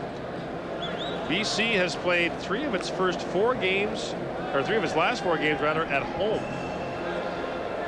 Yeah, and they got most of their games in the second half of the season are on the road, and they'd rather have that opposite. Allen to the end zone. Alfred Jackson, touchdown. Alfred Jackson has his 3rd touchdown of the year. An 8-yard reception, but 49 seconds to go. The BC comeback has a long way to go still. But it's the first part of your if equation. So 1 if is gone because Alfred Jackson gets in the end zone. And it was the first time that Damon Allen saw man-to-man coverage. And again, when he sees it, he goes to number 7. So now here comes the onside kick. Well, no, let's get the point after first. Oh, okay. See, Coach, you got to. Well, no, that wasn't part of the if scenario, though. Ah. That's an automatic. Okay. Here goes our guy. Oh, the clock's stuck. Whoa, he slipped. Stuck too. False start there. Come on. Come on, big guy. Come on. See, it's got to be hard to climb on the painted part. I've got to ring the bell. This is the best part, though. Look at this. See, yeah, that would be the part that would. Whoa, I think. Whoa! Oh, that's got to hurt. See, that's just got to hurt. Now, I'm saying that guy spends the next 20 years picking slivers out of various parts of himself. Ouch. I'm saying he tests positive for wood. Yeah, I'll just excuse me for a second. Just nonchalantly walk over here and scream. Ow! That's gotta hurt. All right, so now here it is. The onside kick. Student body left, and I have seen a touchdown scored on an onside kick once. See, there they all are. Now, Louis going to try and loop it up about 10 yards. You just have to be the last one to touch it. It's up. And who got it? They don't say. Well, they're not saying. Okay. It was tipped by. Looked like it was tipped by Toronto, so the Argos will have the ball. There goes your last if, buddy. That's. See, if I had wheels, that'd be a wagon. Okay, that's the last if, and it's over. Yeah, you're out of ifs. Okay, you know what? I'm going to take Toronto to win this game now, and. Are you? Oh yeah. Attaboy. Who's got the ball? Let's have a look. Look at Mike Clements get up there. Talk about Michael Jordan. Yeah. Oh, that's the Michael Jordan reverse slam dunk. Look at that. Bang. There it is. Okay, the step ladder. Now, if you're a 6'3" guy, you got to be miffed that a 5'6" guy got you. Wow. So the Toronto Argonauts, who have not won here since Doug Flutie was the BC quarterback, are about to end their streak of futility here and go to 4-1, and suddenly we'll have sole leaders at East and West. The Edmonton Eskimos moved to 4-1 earlier tonight, and the Toronto Argonauts will join them. And you talked about not winning here. Well, Robert Drummond, when he was in Baltimore, never won here as well, so he had a little incentive coming in and been a big part of this game. Next week, Toronto home to Montreal. Flutie will take a knee. Well, we talked about the 2 quarterbacks, the number 1 and 2 ranked passers in the league coming in. The big difference is that Doug Flutie Threw 2 touchdown passes to Allen's 1, but they both had pretty good nights. In fact, Flutie right at 66% passing, and Damon Allen not far off. He's 75%. Yeah, and in the second half, Doug Flutie really put together some long drives in the third and fourth quarter, and that really was the difference. That'll do it. The final play of the game. Doug Flutie comes back where his CFL career began and directs the Toronto Argonauts to their 4th win in their first 5 games. They lead the CFL East Division with a 4-1 record, while the BC Lions fall to 3-2, temporarily alone in second place, but Saskatchewan still has to play this week. And now Adam Rita and Don Matthews, the teacher and the pupil, shake hands at center field, and the Lions fall short by 14 points. And now BC's got to face Winnipeg next week, and Toronto has 3 of its next 4 at home. 34-20, the final score for the Argos. The CFL Live continues right after this.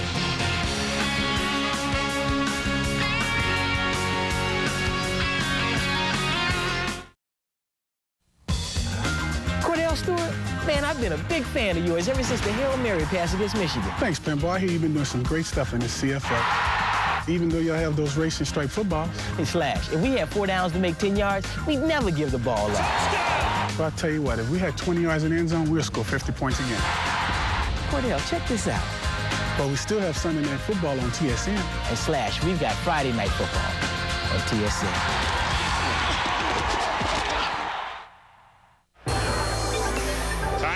For the TSN Turning Point, and we take you back to the first half. Yeah, late in the second quarter, Mike Vanderjagt tries to squib kick it and hits Stephen Glenn right in the side of the leg. It bounces right to Lester Smith.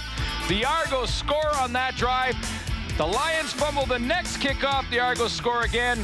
That's the difference. 23 second quarter points for the Argos. A cash donation will be made to the Coaching Association of Canada for the training and development of coaches in amateur sport on behalf of TSN.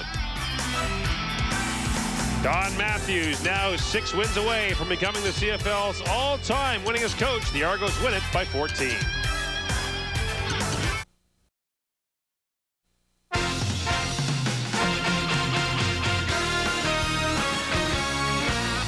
And so ends our CFL doubleheader tonight, leaving 2 teams clearly number 1 in their divisions. Edmonton earlier beating Montreal, number 1 in the West after BC lost to the Toronto Argonauts. The Argos celebrating their first victory at BC Place since way back in 1990. As Gord Miller mentioned earlier, Doug Flutie, the quarterback of the Lions back then. Flutie's big target tonight, Robert Drummond. What a night he had over the ground and through the air as well, catching some short passes, couple of touchdowns. Robert, congratulations. And just tell me about this game tonight, and maybe nice to win one a little bit easier than you've had in the last few weeks. Well, actually, the game wasn't easy at all. There's no game in the CFL that's really easy, but I had in my mind coming into BC because that I wasn't going to lose. You know, under Matthews, I had never won here, and that was a feeling that was eating at me all year, so I definitely had in my mind that I wanted to get a victory out of today.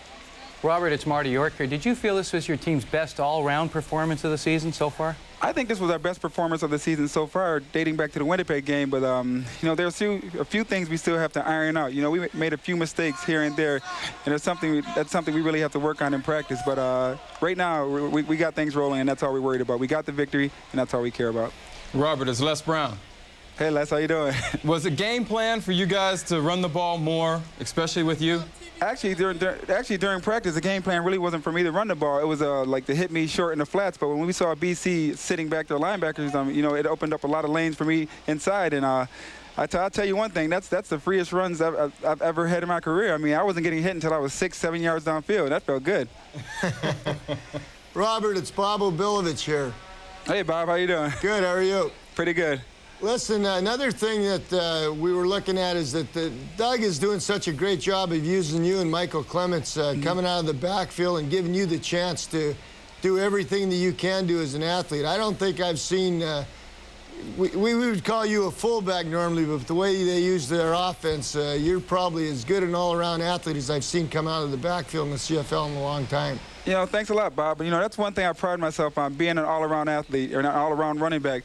I figure if defense can just key on someone that runs, you know, they can shut them down. If they can just key on a running back that's just a receiver, they can shut them down also. But if a running back can do both, they can't shut them down. Then they have to worry.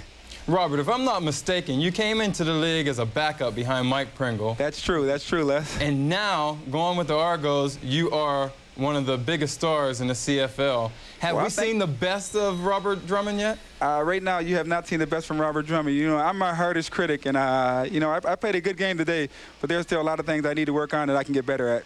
Well, Robert, Les Brown brings up Mike Pringle, and lo and behold, you've got the Montreal Alouettes, Pringle and company, coming to Skydome next week, and what looked like a battle between two first-place teams, but the Alouettes have fallen on some hard times. I wonder, how much have you guys been looking forward to this matchup against the Owls? Well, actually, we haven't been looking to the Montreal matchup at all. You know, we had to worry about BC. As I had said before, you know, there are a few players on this from the old Baltimore squad that hadn't beaten BC, so we were all thinking about that coming in, and now that we got this victory here, we can worry about Montreal, and I'll tell you one thing, it's going to be a war. Robert, I know you guys don't usually knock your opponents, but did you feel the Lions were just a little bit flat tonight? I don't feel as if they were flat. I feel we did a few things that they didn't expect. I mean, if they watch game film just like we do, you know, we put a few wrinkles in. As we said, we went out on the field, and we were actually drawing up plays on the field as we went along. Doug saw a few things in their defense that would possibly work, and they worked today, and thank God for a quarterback like Doug. Okay, Robert Drummond, and an Argonaut victory. Congratulations. Good luck the rest of the way. Good night for Drummond, Flutie, and company as they go on to win by 2 touchdowns over the Lions, and really by 3. BC coming back with that 1 touchdown late in the game. But Les, you talked about it at the beginning. Flutie's got to find a different way. These defenses are better this year. He's talked about that, and Drummond certainly has been a key for him. Well, you know, one thing I found out is that they kept their backs in the backfield a little bit more and decided to run the ball a little bit more, which actually takes away from Doug Flutie's game plan that I think. He likes to throw the ball and make things happen. That way it slows down the process, but they still get the same ending, the same results, which is a win. Well, I think these 2 games tonight demonstrated that the Grey Cup finalists from last year have reestablished themselves as the premier teams in the league right now. Edmonton and Toronto. I don't know where they're going to go from here, but I think they're going to go up. Well, it was the 4 best teams in the CFL coming into the action tonight, and they clearly were the 2 best, the Eskimos and the Argonauts, winning this one relatively comfortably. With their thoughts, let's head back to BC Place now for Gord Miller and Glenn Suter, guys. Well, Rod, one thought is that the Toronto Argonauts may be the most maligned 4-1 team in the history of the Canadian Football League. Walking on the field before the game, Doug Flutie came up to us and said, how come everyone's dogging us right now? You know, they'd won 3 of their first 4 games. Now the Toronto Argonauts make the long trip to Vancouver, where they hadn't won since 1990, and put on a pretty impressive performance. They certainly did. I mean, that's really expectations. I mean, when you have Doug Flutie on your team, you expect him to put up like 500 yards a game and score a ton of touchdowns every time he touches the ball, and that just doesn't happen. And Doug Flutie said many times, listen, you have to play hard every play right now to win. And Flutie, of course, controlling the clock. Look at the time of possession. A lot of that dominance came in the second half when he put together long drives at the beginning of the 3rd quarter and the beginning of the 4th, and that really took Damon Allen off the field. And from the BC perspective, they'll really be kicking themselves about the kicking game and the kickoff returns. One was a bad break, went off a guy's leg, but the other, Brad Yamoka fielded. It was recovered by the Argos, but you think about it, at that point, it's a close game. I mean, late in the 2nd quarter, it's 10-6 Toronto. BC's right in it. Then the explosion happens, and they're done. It really was an overall special teams effort by Toronto. Not only those 2 big turnovers, but also the return ability of Mike Clemens. Doug Flutie started 6 possessions inside the Lions' 50-yard line, and for a defense, that makes it tough, especially against Doug Flutie. 4 teams began the evening at 3-1. 2 have now moved on to 4-1, the Edmonton Eskimos and the Toronto Argonauts. And really, you have to think that now that things get interesting in the West, you'll move on and see other games this weekend, including Calgary and Saskatchewan. Things get real interesting in the West now. Yeah, that's an interesting matchup, Calgary and Saskatchewan. If Calgary wins that football game, all of a sudden it's a real tight race there. I'm looking forward to both games. I'll be in Winnipeg tomorrow night for the Hamilton-Winnipeg game, and then out there in Regina for the Calgary-Saskatchewan. And we mentioned the standings, and it does get intriguing. You think about the Calgary Stampeders who got off to that awful 0-3 start.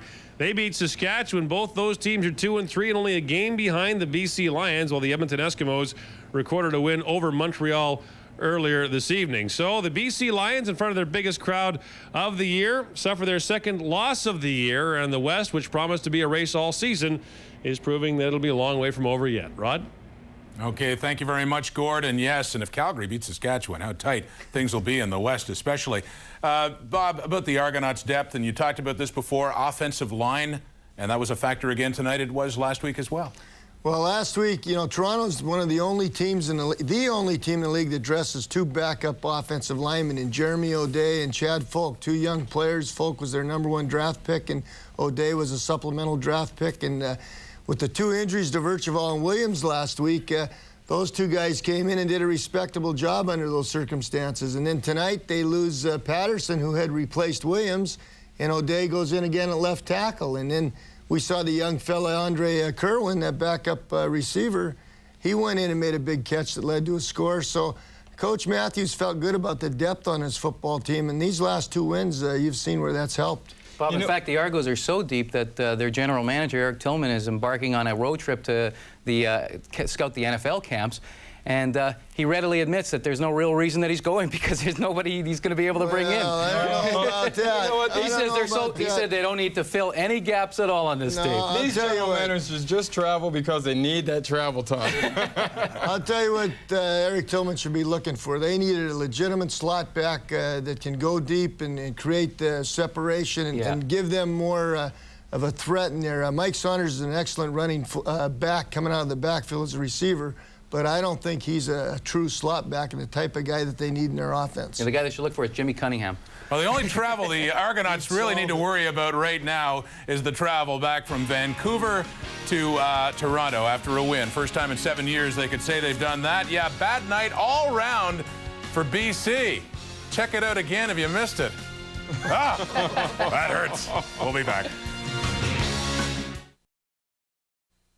Welcome back, CFL Live. Post-game, the Toronto Argonauts 34-20 over the Lions in Vancouver. The Argos alone in first in the East. A game ahead of Montreal at 4-1, 2 points better. And, well, that's the plight of being on the Toronto Argonaut defense, a team that has Doug Flutie at quarterback. Of course, well, they're not going to get as much attention. And you don't give maybe the credit that the Argo defense deserves. Johnny Harris, defensive back with the Argonauts, joining me now. Johnny, congratulations. Good defensive performance against Damon Allen and company tonight. Tell me about it.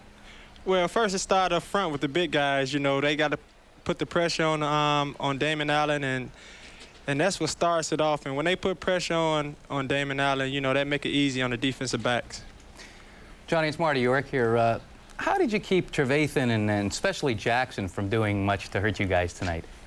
Well, our coach had a pretty much good game plan for these guys. You know, we played a lot of zone and mixed it up with a little man. So we kind of keyed in on their plays and we performed it well. We didn't have a good practice this week. The coaches, they was kind of pissed off at us, but we came out and played well. Johnny, you kind of said it at the beginning about the pressure being up front and being the key. Now, when you guys know that there are blitzes coming, does that make you guys, like, cheat up a bit and play them a lot tighter? Well, yeah, we know we have to get up because then we know the pass is going to come quick from Damon. So we cheat up, you know, pretty close to the line. And if they do catch it, we try to put the big hit on them. John, it's Bob Obilovich here. I think last year, if I'm not mistaken, when you first started playing with the Argos, they used you as a right halfback, and you've been playing more on the left side now. Do you feel more comfortable there, or do you prefer the other side? Well, when I first got here, you know, they put me on the right side because I was first, you know, getting here. Now, you know, since I don't have a little experience, they put me where all the action at, and I haven't received too much action on that side. I would like to receive more, but I'm just waiting for that time to come. Johnny, you just tell him that a defensive back with great talent can play either side. That's right. I can play either side. It don't matter. I played well last year on the right, and I think I'm doing a good job on the left this side this year. Johnny, what do you mean the coaches were peeved off at you? Why did that happen? Well, because, you know, we had a couple busted coverages in practice, and Coach Bradley, he yelled at a couple players, so that was like the end of the week. So we got our heads on right, and we came out and performed pretty good. Do you think that motivated you guys? Huh? Do you think that motivated you guys? Yeah, a little bit, because when Coach Bradley say something, he get pissed off. You know, everybody feels it, and everybody start putting their heads down and stuff. You can't say it on TV, John. Hey, John, I wanted to ask you one thing. Has the defense changed that much from last year in terms of emphasis? Like, are you playing more zone this year than you did last year, or are you just starting to gel more because you had the guys together more at the beginning of the season compared to last year? No, basically, we played zone the most this game. We've been playing man-to-man ever since, you know, the first week. and we just started playing zone this game, you know, and that was it. You know, we've been playing man for the first 4 games, and now we just decided to play zone this game. Johnny, thank you, and no reason for the coaches to be upset. No, they're not upset now. Okay, thanks a lot. All right, thank you. A good flight back to Toronto for a victorious Argonaut team. Well, Johnny Harris tells it like it is, and I wanted to say that a couple times on the show, and then I got scared. I thought you had.